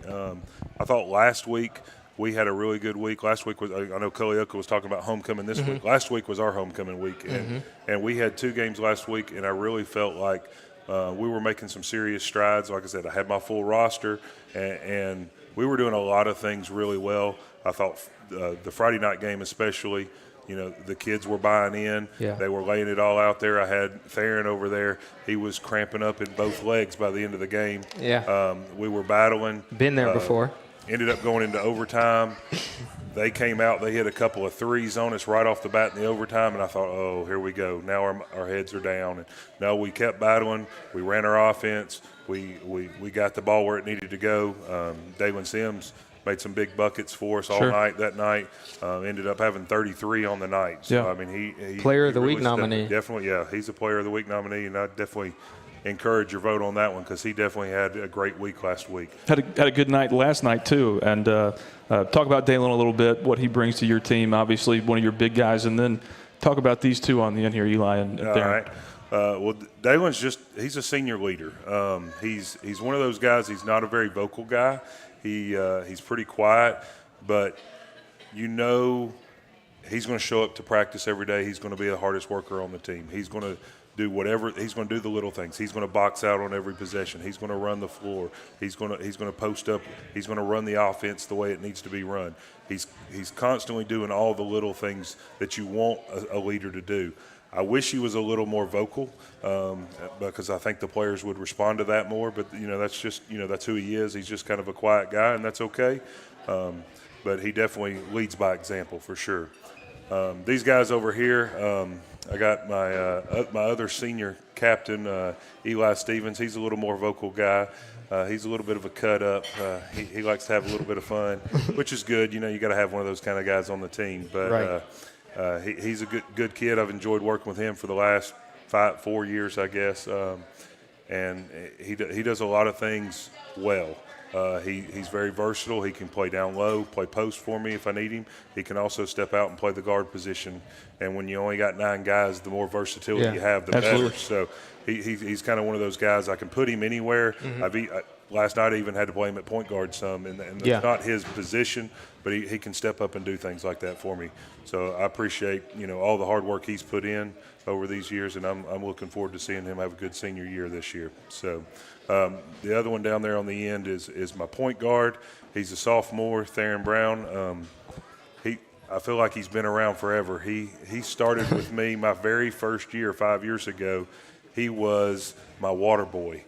He was fifth grade that year, and he was the water boy for the team, and he was there every game, and he was by far the best manager I've had, in the 5 years I've been there. And of course, then throughout the years, he was there doing that role, and now that he's become a high schooler, he's been able to be on the team, and I've enjoyed watching him develop over the years.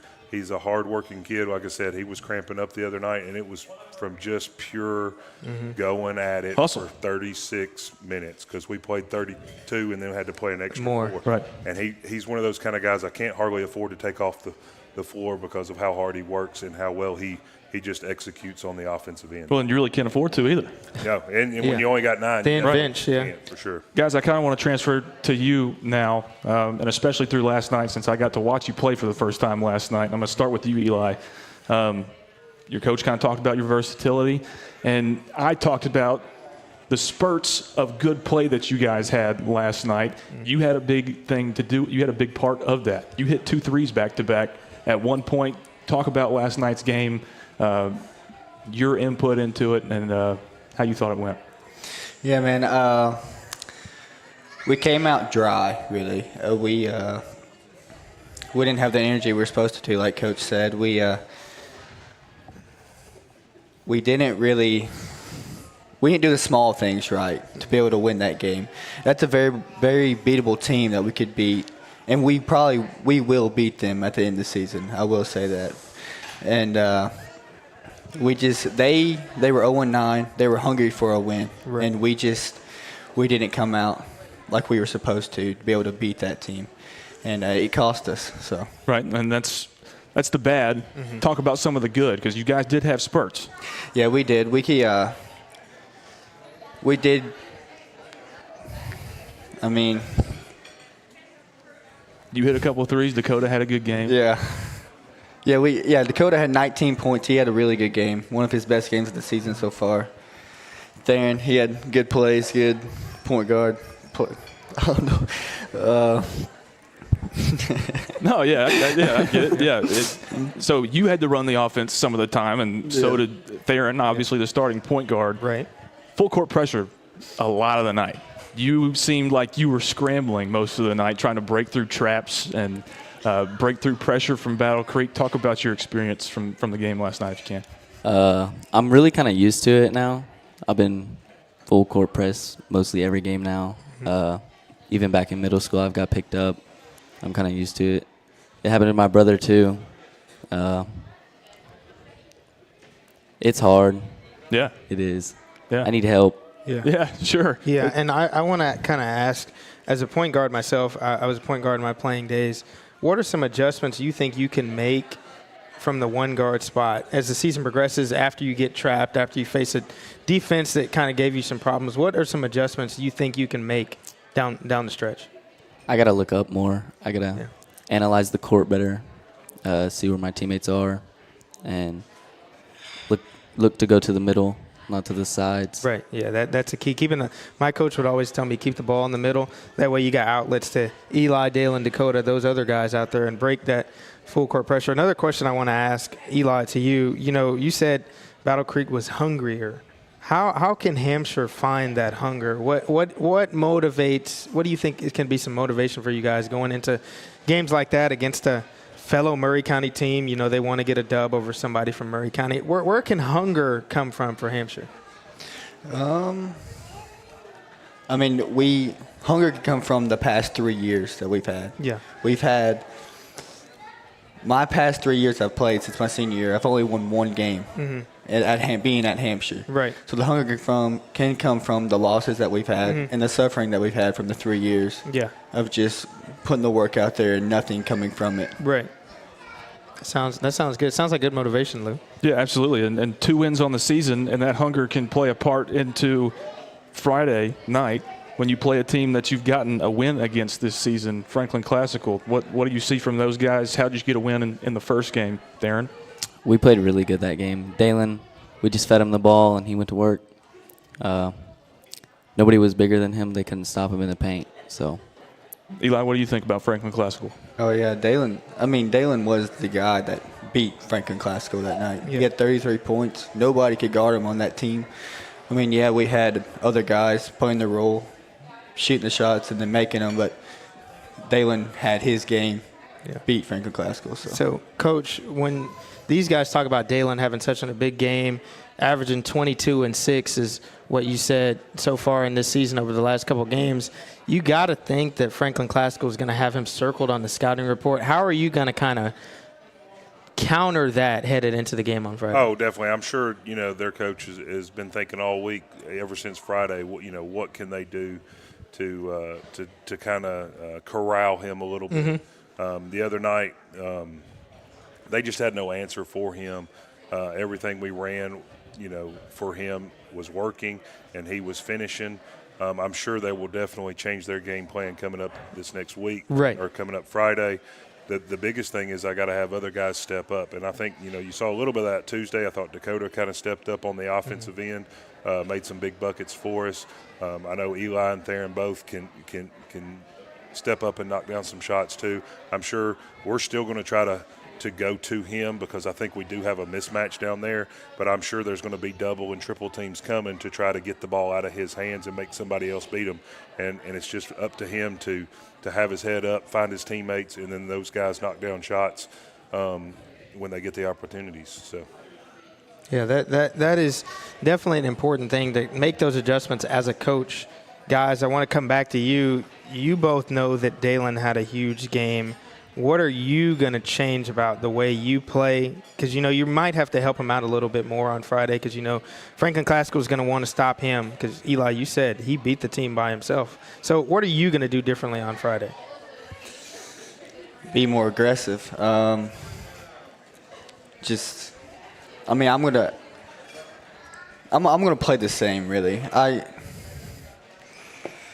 Any adjustments, you got to know. I'll give you an example. If they double Dalen in the post and you're open off of a cut, what type of decisions are you going to make when Dalen has to look to you in a situation like that where he would normally score?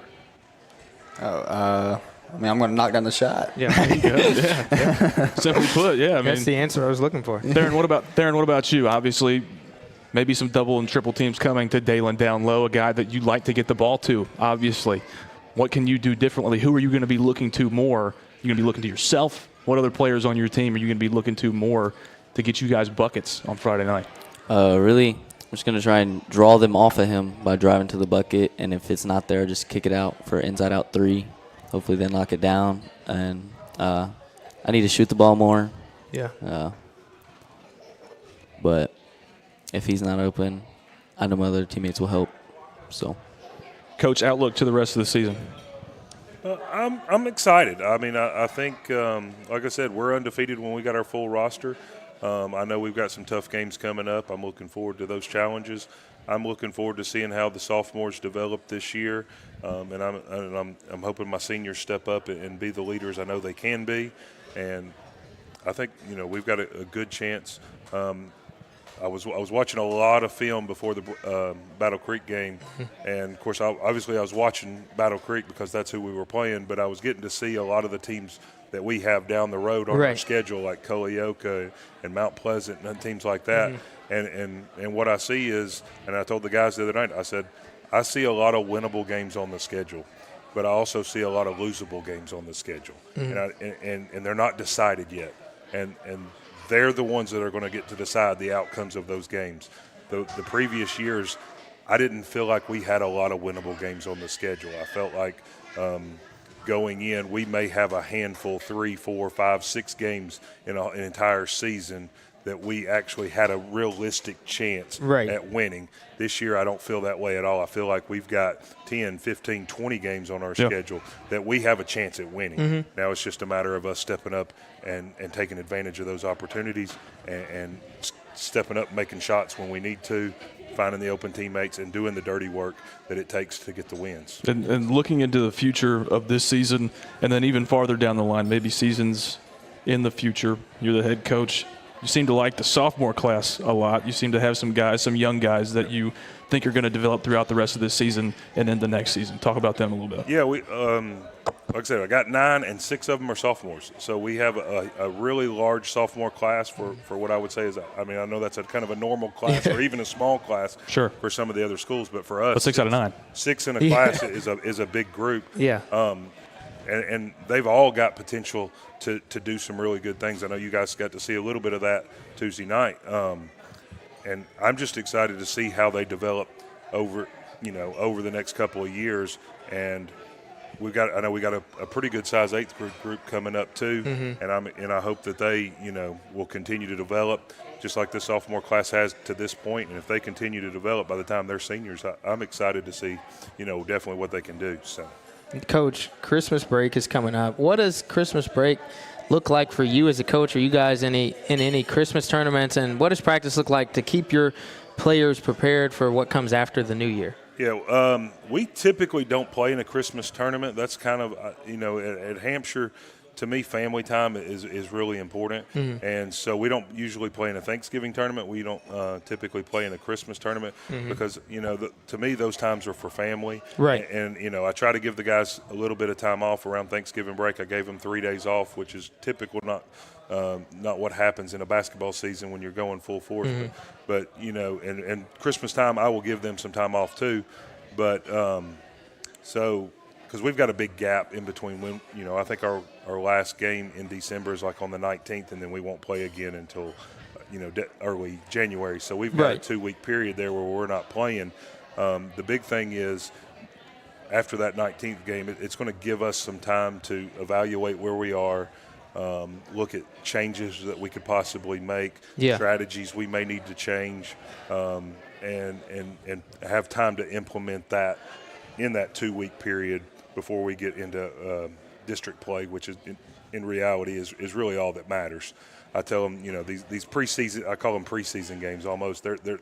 They're important in our development, but when it comes down to it, it's not really that important when it comes to the record and the seeding for the tournament down the road.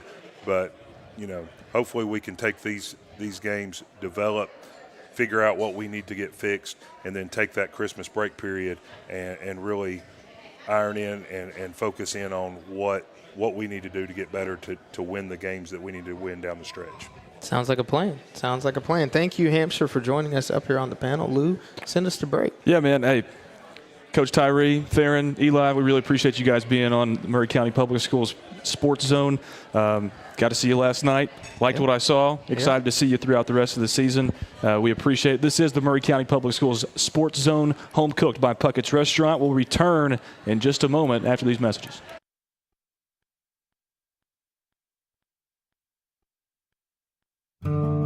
Hi, I'm Matt Perales, manager of Murray County Equipment. We help you with all your agriculture and construction equipment needs. We carry a full line of New Holland tractors from compacts to high horsepower. We have a full line of Gravely mowing equipment. We also have New Holland construction equipment, attachments, and accessories for your tractors and a complete parts department. We are locally owned and operated. Come see us at 1075 North James Campbell Boulevard or learn about us on Facebook or contact us at 931-490-8183.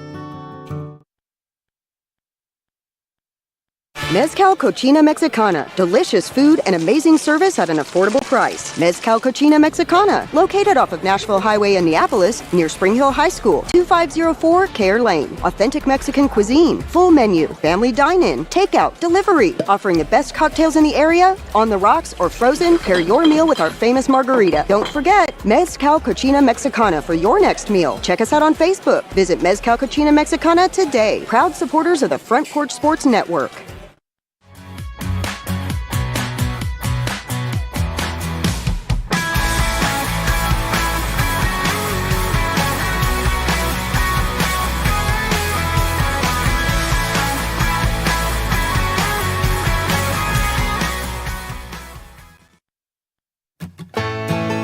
Farmer Johnny here, Taylor Family Farm. I want to give y'all a little look-see. We raise 100% non-GMO, grass-fed beef, pasture chicken, and pork on our family farm. Everything that we grow is raised with love and care to ensure the highest quality and nutrition for our family and customers. You can shop online at TaylorFamilyFarmTN.com or visit our farm store in person at Etheridge, Tennessee at 301 Dave Reisner Road. That's TaylorFamilyFarmTN.com for more information. Is your insurance up to date in today's world? Foster Insurance Agency is an insurance agency you can depend on for your commercial and personal insurance needs. Foster tailors insurance coverage to meet your unique requirements stemming from years of experience and represents several top-rated companies such as Erie Insurance. Call Mike Ford or Jimmy Ford today at 931-388-8365 or stop by their convenient Columbia location at 204 West 4th Street. Foster Insurance, serving Middle Tennessee since 1952. Hi, I'm Jimmy Ford, Foster Insurance Agency here in downtown Columbia. We've been here since 1952, located at 204 West 4th Street. We specialize in commercial insurance. We write home, auto, and life insurance. We write anything from your bulldozer to your helicopter, from churches to bars. Come see myself, Mike, Shelby, or Nikki. We'll be happy to take care of you. We specialize in service.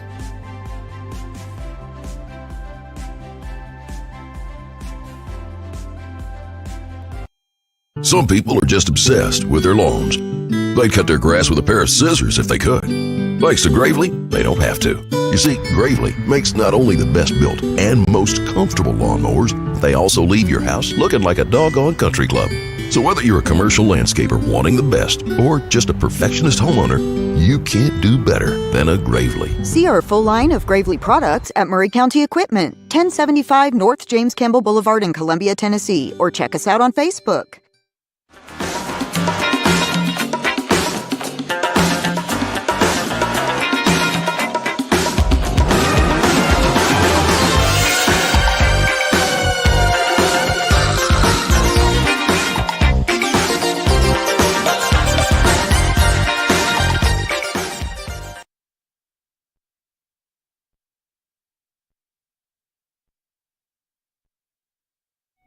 Hello, I'm Rick Whitley. And I'm Daniel Pollard from Jones & Lang Sporting Goods. We would like to take this opportunity to thank all of you for the many years of support. Since 1966, Jones & Lang has been locally owned and operated and supplying teams from T-ball to college. Stop by and see what we can do for you. We offer a wide variety of services from silk screening and embroidery to our custom trophy and awards department. We're open Monday through Friday, 8 to 5, and Saturday, 9 to noon. Remember, Jones & Lang Sporting Goods, the look of a winner.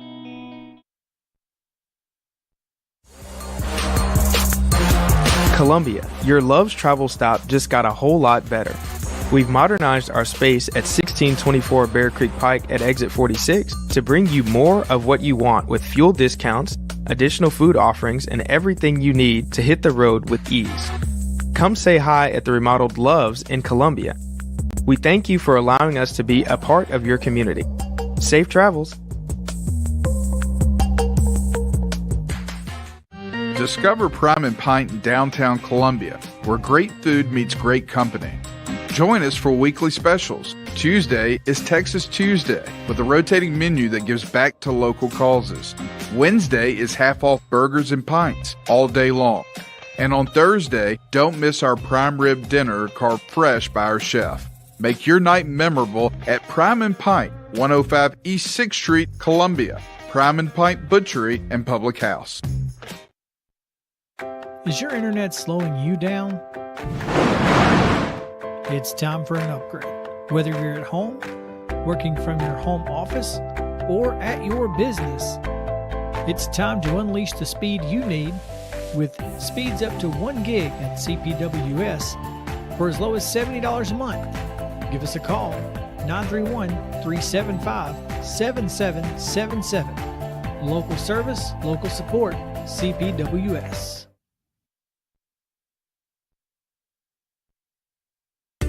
At Umamua MD, Spring Hill's newest physician-led med spa, it's about restoring balance to your body, mind, and soul. From weight loss support, revitalizing IV therapies, to anti-aging, our services are designed to help you feel renewed, confident, and whole. At Umamua MD, consults with our medical director ensure safe and personalized results. Book today at umamd.com and step forward radiant, restored, and confident. And welcome back to the Murray County Public Schools Sports Zone, home cooked by Puckett's Restaurant and powered by CPWS Internet. I'm your host, Landon Sechrist, alongside Big Lou Maddox to my left here. And we got Drake Pugh right up here.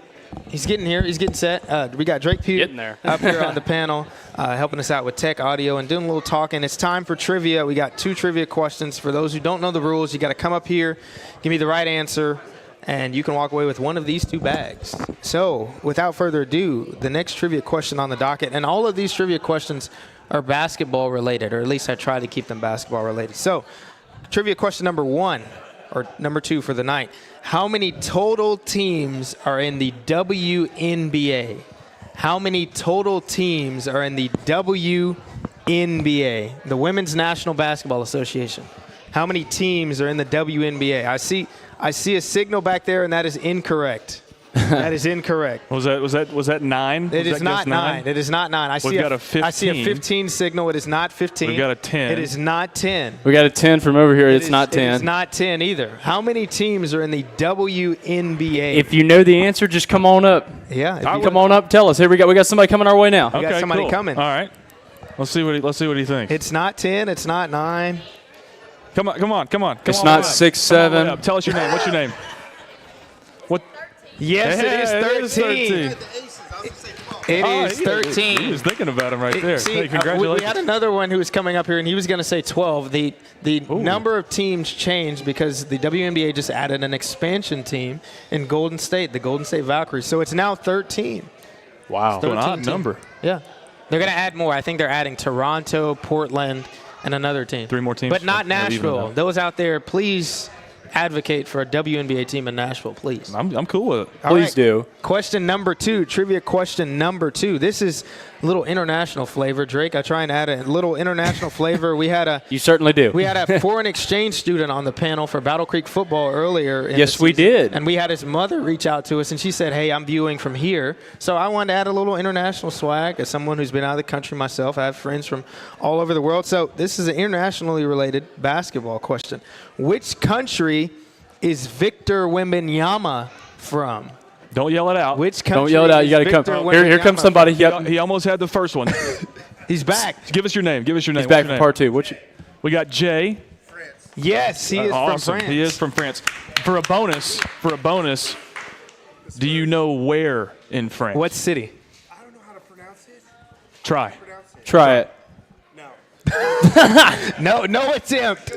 No attempt, but it is. No is correct now. The answer of the city he's from in France is Le Chesnay, France. Le Chesnay, France. You know, that's a good question. Yeah. You've been out of the country, Landon. Have you been out of the country, Lou? I have not. Neither have I.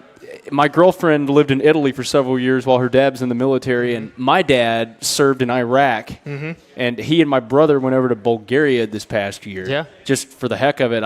I still have never been out of the country, but I've always wanted to go to Europe. Yeah, it's a great experience. My best friend is from a little east of Milan, Italy, and I've actually been to Milan myself. And it's just great. This is not an international travel promo, but that was an international trivia question, and we had an answer that was correct. So that's great. We're 3 for 3 on trivia questions.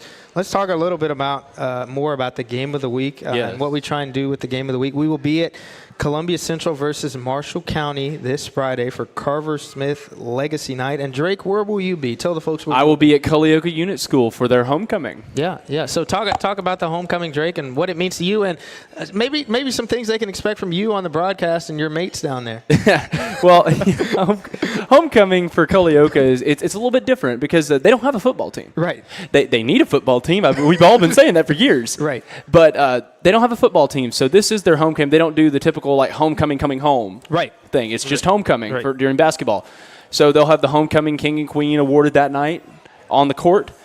And they are facing Hutland. Yeah. So that should be an interesting game. For the third time, I think, this season because they played them at the Cornersville Thanksgiving Classic. Yeah. That was Thanksgiving tournament. That was something. Lou and I were both at that. We were there 3 days in a row. Yeah. That was yeah. But what it means to me, I mean, I've mentioned this on the show earlier. I'll mention it again. I was born in Columbia but raised in Franklin, but my mother is a native of Culleoka. My mother, Karen Vaughn Pugh, and she played for the Culleoka Blue Devils back in the 1980s. It was a class of 1987. Her father, my grandfather, the late Jerry Vaughn, also played for them and was the class of 1961. Mm-hmm. And several cousins of mine and aunts and uncles throughout the years have played, and I actually have some family that still teaches there. And my cousin, Lindsay Pigg, plays for the Lady Warriors, so I'll get to see her play, and I'm very excited to see her play again. I got to see her last week. And so it's a very special time for me. Bob Holt's dad is one of the guys that will be with me. I got Keith Holt, and then name is escaping me right now. I'm bad with names. Yeah. Even though I know Rupert. Yep, he will be with me. We got a good Culleoka crew. Needless to say. Yeah. And they're two good old boys. They really are, and I enjoy doing it with them. It's a lot of fun, and it's fun to get to do that with two people who, even though I haven't known them, they've known who I am, and they know the community and the team as well. Exactly. Yeah. I get a kick out of Holt during the games. He'll take his microphone off and yell at Bob during the game. But that's genuine. You get to see the genuine nature of it.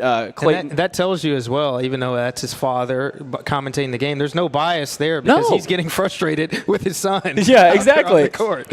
Yeah, exactly. I mean, genuine radio, exactly. And that makes it entertaining. It really does, because it's like Clayton said to us earlier today. You could either watch like a a good college team play, or you could get to watch for free Culleoka play. And you know, it's much more genuine because it's more personal. Yeah, it is 100%. It's much more personal, and that makes it more entertaining, in my opinion. Yeah. Before we talk a little more about the Columbia game against Marshall County in the Lions Den on Friday night, quick shout out to former voice of the Lions, Lee Maddox, that is in the crowd tonight, and he just happened to for sure was the voice of the Columbia Central Lions on our radio station for a few years back in my playing days, and a little bit after that as well. My mom's also in the crowd. Lee Maddox is my father. They're sitting right here. You've got a proud legacy. Yeah. But he just texted me while we were talking about the Victor Wembanyama question. Yeah. I haven't been out of the country, but he said, you have been to Milan and Paris, Tennessee. That is true. Ah. That's a good point. Not many people can say that. I've been to Paris, Tennessee. Not many people can say that. So that must have been when I was really little, because I don't. I've been there a couple. That. Been Driving in the times. car is what he's saying. Yeah. So, but yeah. Shout out to him. Shout out to Milan and Paris, Tennessee. For exactly. And the mini Eiffel Tower in Paris. Yeah, absolutely. Yeah. But yeah, Friday night, we will be at the Lions Den. I'm super excited to go back to Columbia Central High School. Shafted a little bit in the first matchup in Lewisburg. Yeah. About a week ago. Our a couple viewers weeks ago. will agree on the stream. They will agree. Yeah, absolutely. So excited for that game with you, Landon, and Barry on Friday night, and looking for a Carver Smith Yellow Jacket win. Yeah, it's really cool. We talked about this a little earlier, but just the connections that people in the community have with Carver Smith and honoring the legacy of, historically black high school that closed down, was only open for about 10 to 12 years, and then it closed down due to integration.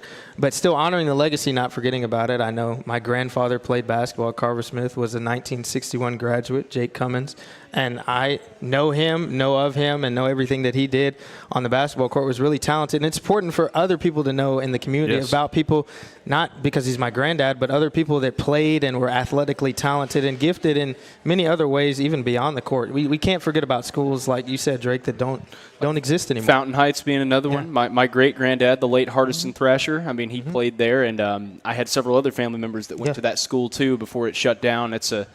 There's a lot of lost schools here in Murray County. Yeah. And everywhere, but Murray County, there's quite a few. And I think myself is a great example of that, because until Chris Pointer had the idea of implementing this legacy night for Columbia Central a few years ago, I really didn't know much about Carver Smith, or even that I didn't was either. The integrated partner to Columbia Central High School. So a really cool thing to see that come to fruition the first time, and I think it's really important that we have and will keep doing this on a regular basis. Yeah, I think this is year number 3 for the Legacy Night.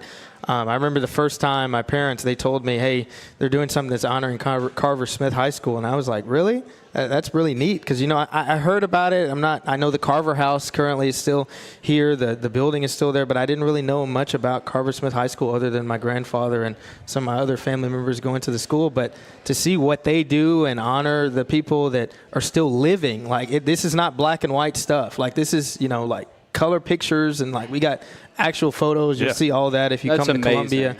This is not any fantasy. This stuff and these people actually existed, and that's what's so great about this, is bringing all the stuff that people think is a fantasy. The reality is this was a school that was racially segregated, but it still existed, and it's still present now to be able to honor them like a Carver Smith Legacy Night. So it's going to be a really cool night. It's amazing. Yeah, there's still people that went to school there that are still with us on this earth, and the building is still standing. Not a lot of these schools we've mentioned that existed that are gone have the building left. Exactly. And a great example of that, who will be in participation with this Legacy Night on Friday, is Barry Duke, who's one of my best mentors as a broadcaster. Fine man. He has been the voice of Columbia Central football and basketball for almost 40 years now. Yeah, since my parents were young. Yeah. So he was a student. He was a student at Carver Smith at one point, and now the voice of the Lions at Columbia Central High School. So, and the Carver Smith alumni and relatives, family members of alumni show up with their yellow jacket gear. Yeah. There will be merch on sale, I believe, too, as well. So if you want Carver Smith merch, that's pretty unique.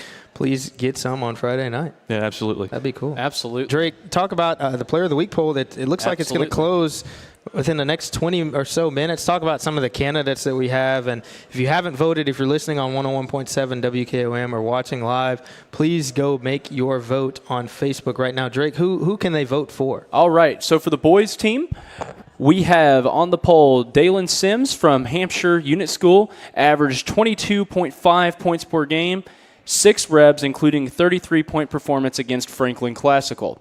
So that's pretty awesome right there. We also have Carson Atkinson from Santa Fe Unit School. We got some representation here for him. That's awesome. We do. That is awesome. He averaged 18.5 points per game with 5 rebs and 2 Santa Fe wins. And we have Bob Holt from Culleoka Unit School, who was here with us earlier. He's a candidate for Homecoming King and Player of the Week. He is. Big week for Bob, man. I know. And yeah, lucky guy. He scored 21 points versus Collinwood. Yeah. And then for the girls, we have Sydney Gillum from Hampshire Unit School with 19 points in the Battle Creek game last night that Lou and I covered with Drake Colley. She played a great game. Yes, she did. She really did. She was fun to watch. We also have Addison Prince from Santa Fe Unit School. More representation. There we go. Santa Fe showing up tonight. Yeah, that's what we like to see. We like to see all of you that show up and represent these players. That's what makes it all worthwhile, folks. Yeah. She scored 12 points versus Moore County. Yeah. So that's pretty awesome right there. And we have Izzy Hargrove, who was up here with us earlier from Culleoka Unit School. Averaged 10.5 points per game in 3 games. 27 total points and 11 assists with 27 total rebounds. Yeah, so that's a field stat sheet across. That's incredible. And I'm not going to mention the name of the current leader, but I'm looking to see who the leader is right now. In the girls, the leader has 548 votes. Wow. And for the boys, the leader has 500 votes. Oh, wow. So the leaders just are combined for just over 1,000 votes. Yes, and it is. The poll's only been up for... and put it in perspective, the second place 7 hours. for the second place for the girls is not far behind. She has 543 votes. Oh, wow. So I mean, we've got spread right there. No, I mean we've got probably close to 2,000 votes. Tonight overall, and we got to keep it going, y'all. The polls close in 21 minutes. Yeah. So please, come on, keep it going, and we will announce those players. I wish Culleoka and Hampshire were still here, because if one of them wins, we got to have them up here. Yeah, those Santa Fe groups that were just cheering for their players. Yeah, it's close. So share it. Y'all go and share it. Share it everywhere, and get some votes for your players. So we were at Battle. Get your Aunt Edna in Utah to vote for it. I mean, come on.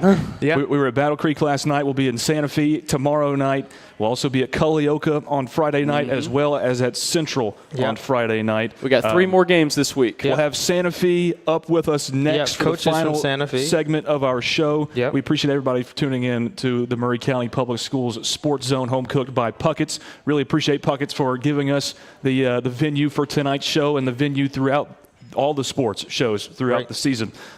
For Landon Seacrest, Drake Pugh, I'm Lewis Maddox. We'll rejoin you in just a second with Santa Fe on the Maury County Public Schools Sports Zone.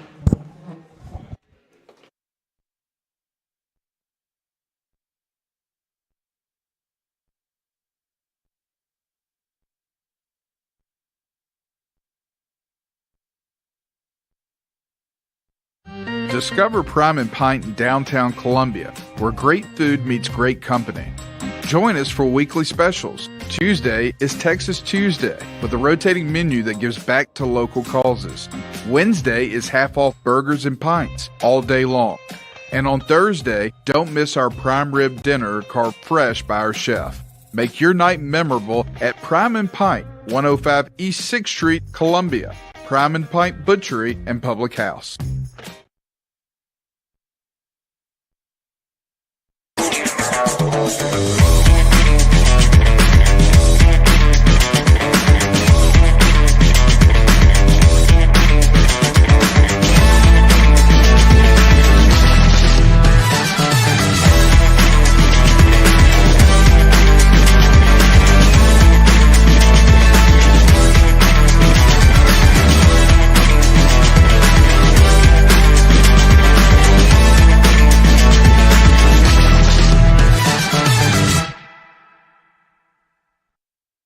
Way Realty is helping to empower buyers and sellers to accomplish their real estate goals. Currently, we have sellers offering buy-down rates to 4.875% fixed-rate financing on selected homes through approved lenders. If you want to buy or sell your home faster, let us show you the many services we offer to help you get the most out of your real estate transaction. Schedule your listing or showing appointment today by going to thewayrealty.com or calling us at 931-580-4669. And remember, Jesus Christ changes lives. I know because He changed mine.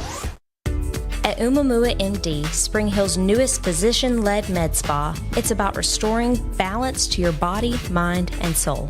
From weight loss support, revitalizing IV therapies, to anti-aging, our services are designed to help you feel renewed, confident, and whole. At Umamua MD, consults with our medical director ensure safe and personalized results. Book today at umamd.com and step forward radiant, restored, and confident. Murray County Public Schools Sports Zone, home cooked by Puckett's, Landon Seacrest, Lewis Maddox, and the coaches from Santa Fe Unit School. Coach Derek Atkinson, the head coach of the girls team, and Jeremy Slaughter, the head coach for the boys team. Guys, we appreciate y'all being with us today. Yep, thank you. Thanks for having us out. Yeah, absolutely. So you guys, first of all, biggest thing on the docket, and I assume by your last name, some kin to you. Yes. A jersey retirement in your school that happened just recently. Talk about that. Alden Slaughter, Mr. Basketball last year in Single A, and I think he's probably one of the only people from Murray County to win. Is that right? I think Mr. so. Basketball? One of a few, yeah. I don't think if not the only from that class. Yeah, I think he may be the only one. But anyway, great player for Santa Fe. You know, best teams probably that's ever been through Santa Fe. 2 state tournaments in a row. Yeah. So, yeah, well deserved for him. Yeah, been with the station for a long time, so got the opportunity to call a lot of his games throughout his time at Santa Fe, and an awesome player.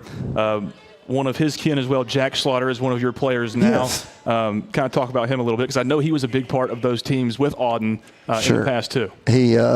He's actually more of a role player for those teams, but, you know, he's having to step up this year and be the point guard and play a complete new role. But, yeah, he's our lone returning starter from that group. So he's, you know, his experience is basically the only starting experience that we've had for the boys this year. Yeah. And Coach Atkinson, I want to ask you, I know you're the coach of the girls team, but Alden Slaughter over 3,500 points. Talk about the environment down there in Santa Fe for a jersey retirement. I mean, that's pretty unique, especially at the Murray County level. Just talk about what it was like down there in Santa Fe. Well, it definitely is.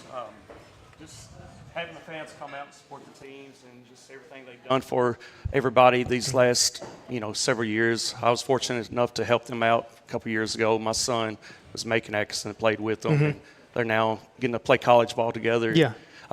Just over the last few years, so many big games and crowd coming out supporting them, and just the environment's been incredible. And for them to come back and show their love for Alden when they retired his jersey, just to have some more of the guys that haven't been there in a while come back and see that was really good for us.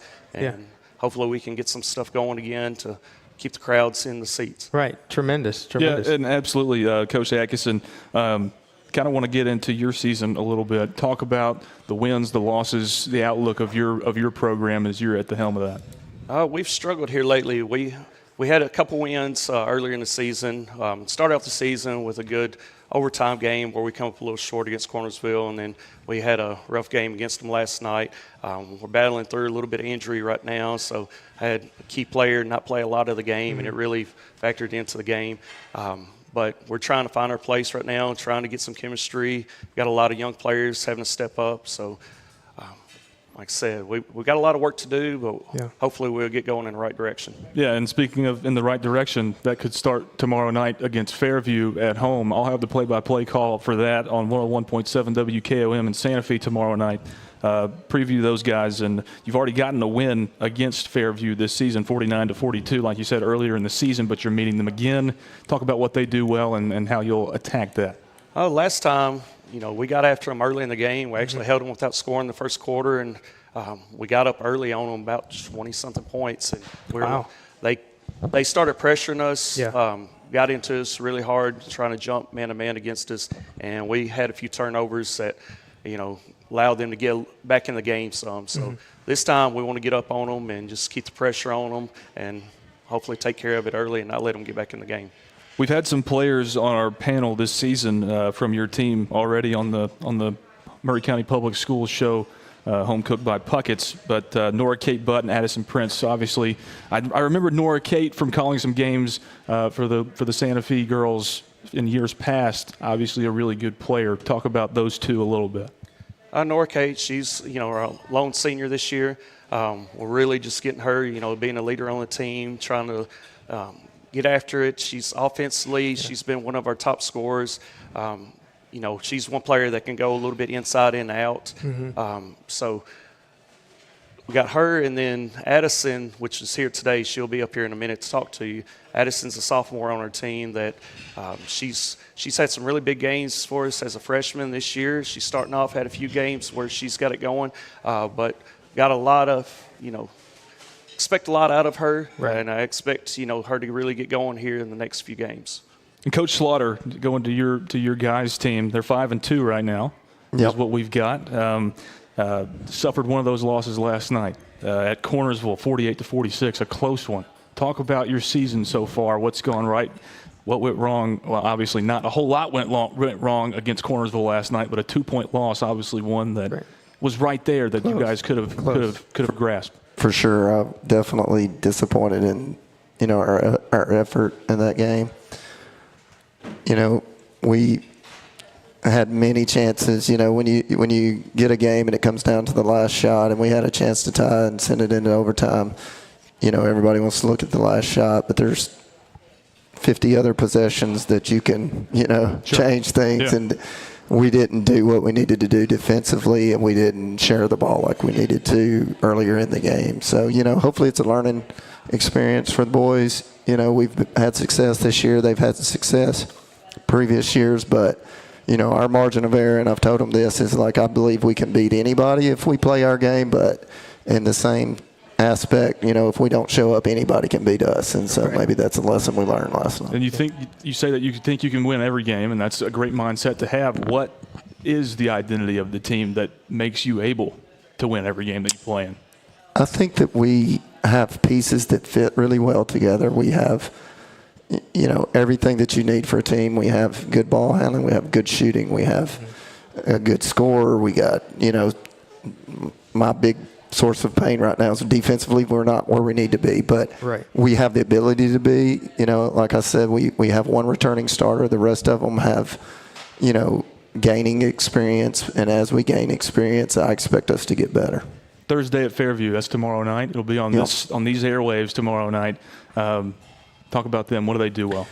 Fairview has, solid players across the board. It was one of our more complete games. That's another issue for us, is we're having games where, we play good 3 quarters but not 4 quarters. And we started bad against them, but for the most part, it was our most complete game. So we're going to have another complete game effort to do what we did last time. So we're looking to try to be more consistent with their full game.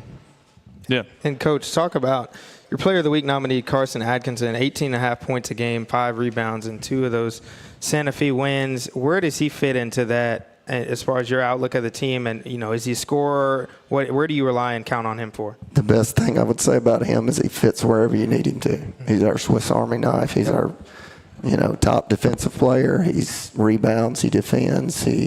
He'll score. He'll do whatever we need him to do, and we need him to do a lot. So he does it all, really. Yeah. He's our Swiss Army, for sure. And talk about, I know T.C. Brady's had some nice games. Talk about T.C. Brady. He's been up here on the panel. He said he's a hooper. All he does is hoop. Yeah, so he loves it. T.C. loves basketball. He's a great character, too. Like, he loves playing. He would come tonight. We had another guy coming. He was excited to talk to you guys, but he'll be back. But he's a great scorer. I mean, some guys just have the ability to score the basketball, and he has that ability. Yeah. I'm on him all the time. Now we got to get your defense to where your offense is, and he knows that because I tell him. But yeah, he's a great scorer for us, and he's very hard to shut down. kind of want to ask both of you guys where you're at now. And I know you might not want to think about the outlook for the rest of the season because obviously taking it one game at a time. But when you look at your team and what you could accomplish throughout the rest of this season, we'll start with Coach Atkinson. What are you thinking? Well, right now we've got to definitely get things going. We're kind of low looking at things. We've got a lot of improvement to do, but there's no reason why we can't be one of the top teams in our district this year. We're not there right now, but looking ahead at who we've got to play and what everybody has, I mean, we're going ahead like early on games right now. I may not even put in the game plan for the team we're playing because I'm putting in things to try to get us ready for future opponents in our district. So we're trying to do things and scheme for them and just so that we get that extra practice because we're shorthanded. We don't have a lot of players on our team, so we might not get that experience in at practice. So now's the time that we're experimenting, trying to figure out things that could work for us later on. And I know by the time we get to district play, we're going to have things rolling. Sure. Coach Slaughter? I don't think there's any secret that Eagleville is one of the top teams, not only in the area but in the state. And, our goal is to compete with them, not, second place is not what you're competing for, Right. So are we there yet? No, probably, but we that's where we want to be. We want to be able to compete with Eagleville and the rest of the best teams in the state, and that's our goal. Yeah, definitely. Coaches, I want to ask you the same thing I asked Coach Tyree. Coach Slaughter first, what does Christmas break look like for Santa Fe as far as, are you in any Christmas tournaments, and how would you like your team to approach the break and how you would like for them to come back after the new year? Unfortunately, our Christmas tournament that we were supposed to be in got canceled, so we're a little bit in scramble mode with the long break is worrying me for sure.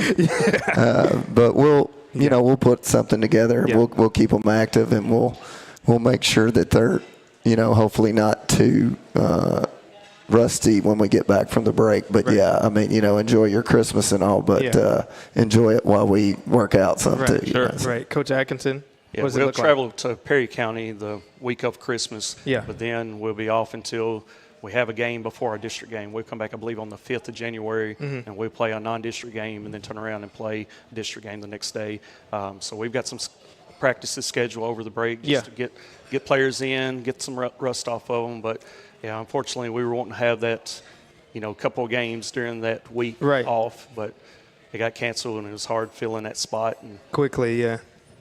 Guys, did you mention that you had some players in the crowd tonight? Can we get those guys let's up get here to join us? Yeah, let's get them up here. Who do you guys have? Let's preview them a little bit. Yeah, and if go wherever and you are, I guess right here and right here, you guys come on up and join us on the stage. Yeah. And Coach Slaughter, we'll start with you. Who do you got coming up here? I have Carson Atkinson. He's nominated for Player of the Week. Awesome. And Coach Atkinson? And then I got Addison Prince, who is also nominated, and Paige Brady. Okay. Talk about her game a little bit, Coach Atkinson. We got Paige. Paige is a starting freshman for me. She's a hustle player, gets out, and does a lot of the gritty work for me. She actually got a little bit of playing time when she moved up as an 8th grader last year. And then we have Addison Prince, which is a sophomore, so 2 of our younger starters on the floor. So Addison does a lot for us. We're a small team, so she ends up having to guard a post player and rebound for us, and she's also one of our leading scorers. All right, Addison, I'll start with you. Talk about your season so far, what your personal season so far, the team season so far, and kind of what you look to improve on as you go throughout it. Well, to start, me personally, I'm having kind of a hard time compared to last year. But I think as a team, we need to get more chemistry because we haven't been working together that good. All right, and maybe what have you done well that you want to keep doing well? I know you've got a couple of wins. So what did you guys do well in those wins that allowed you to get that win? In the games we've won, I think we had a lot more energy and better on defense. Our offense works well when we all work together, but sometimes that doesn't happen and we try to do it all on our own, and we don't need to do that anymore. And Paige, I kind of want to ask you the same question. What's gone right? What's gone wrong for you personally? For me personally, I believe that we're doing good on Sometimes on defense, sometimes on offense. It really depends on how we're playing and how they're playing. And if we know they're a good team and we can battle with them, that depends on how we act. So if we can battle with them, we'll actually play halfway decent. But if we know they're really, really good or really bad, it's not a game. So what do you guys look to take advantage of tomorrow night when you play Fairview at home? I think since we've already played them, we will have a better mindset going into it, and I think we'll beat them by more this time. You got to win against them earlier in the season, so another opportunity to get another win on the schedule, right? Right.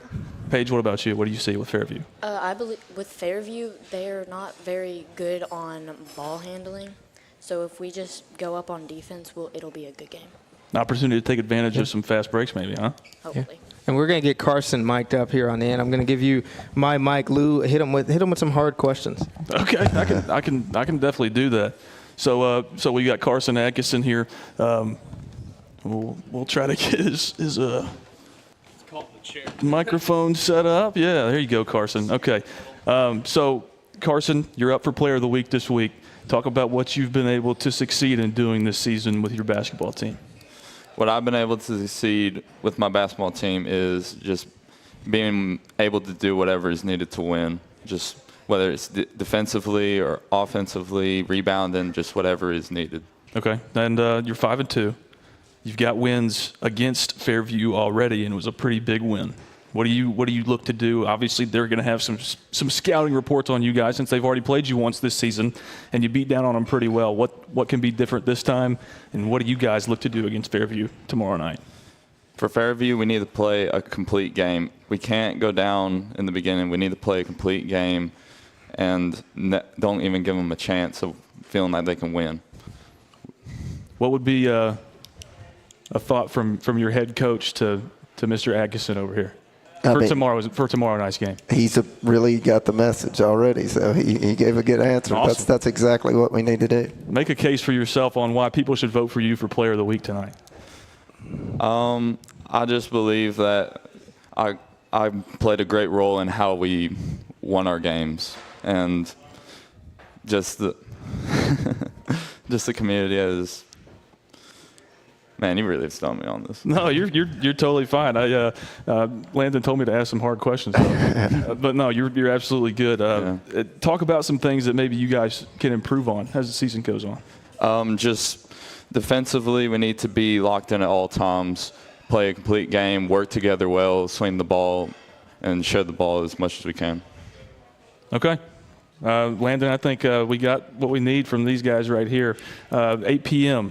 right here. We're going to be doing the Player of the Week, and that is right now. So we'll take a quick break. We'll close the polls, and we will come back with the Player of the Week winners and start to close out the show. We'll have another trivia question, I do believe, and yes, we will. So stick around for that. Guys, thank y'all for being up here. We really appreciate it. Coaches, appreciate y'all as well. We will see you guys tomorrow night against Fairview. Good luck. Congratulations on the season so far, and we hope you can get a win tomorrow. Hi, I'm Robert Rogers at Parks Motor Sales Buick GMC. And I'm Michael Parks Lawrence at Parks Motor Sales Buick GMC. Together, we're Mr. Bobby Parks' grandsons, and we run his dealership, and we are glad to be part of our local community. Being family-owned and operated, we invest heavily in our community. We do things like sports teams, schools, bands, you name it. We try to help everybody we can. The reason why we do this is because we all love this community. So come do business with us, your neighbors, at Parks Motor Sales in Columbia, Tennessee, right off Nashville Highway, or at parksmotorsales.com. Mezcal Cochina Mexicana. Delicious food and amazing service at an affordable price. Mezcal Cochina Mexicana. Located off of Nashville Highway in Neapolis, near Spring Hill High School. 2504 Care Lane. Authentic Mexican cuisine. Full menu. Family dine-in. Takeout. Delivery. Offering the best cocktails in the area. On the rocks or frozen, pair your meal with our famous margarita. Don't forget, Mezcal Cochina Mexicana for your next meal. Check us out on Facebook. Visit Mezcal Cochina Mexicana today. Proud supporters of the Front Porch Sports Network. Is your insurance up to date in today's world? Foster Insurance Agency is an insurance agency you can depend on for your commercial and personal insurance needs. Foster tailors insurance coverage to meet your unique requirements stemming from years of experience and represents several top-rated companies such as Erie Insurance. Call Mike Ford or Jimmy Ford today at 931-388-8365 or stop by their convenient Columbia location at 204 West 4th Street. Foster Insurance, serving Middle Tennessee since 1952. Hi, I'm Jimmy Ford, Foster Insurance Agency here in downtown Columbia. We've been here since 1952, located at 204 West 4th Street. We specialize in commercial insurance. We write home, auto, and life insurance. We write anything from your bulldozer to your helicopter, from churches to bars. Come see myself, Mike, Shelby, or Nikki. We'll be happy to take care of you. We specialize in service.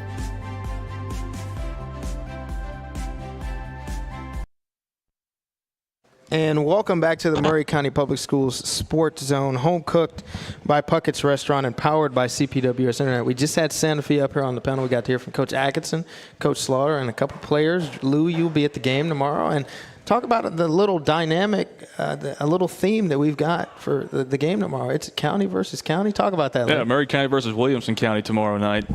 Every time that I think of Fairview, I always think of the Fairview Titans when I played for the CYAA or Pop Warner Lions back in the day. That's what I always think of. We used to play them in the playoffs quite a bit of the time that we used to play them. But Maury County versus Williamson County tomorrow night in Santa Fe. I always love going to Santa Fe. Santa Fe is such a cool gym. It almost gives like a really small college vibe of a gym, and I appreciate that. We always set up top on the perch, and I was about to ask if they had a double decker in there. Yeah. They do. I've never been to Santa Fe, but it's a double decker, not the way you would think. It's a double decker. There's a double deck on the behind the goal, which is really cool. That is really cool. That's really cool. That's usually where we're set up, and it's a cool atmosphere. Excited to be calling that game tomorrow night from Santa Fe. We'll go on at about 5:50. Tip off of the girls' game is at 6, and then the boys will follow. But that'll be a good one. Yeah, you'll get to see the players that were just up here and the coach's coach, and I'm really excited for Santa Fe to have that opportunity, a game during the week that's not our game of the week, just a game on the schedule that we have an opportunity to broadcast. So super excited for that. But Drake, you've got the important news that I'm going to hand off to you.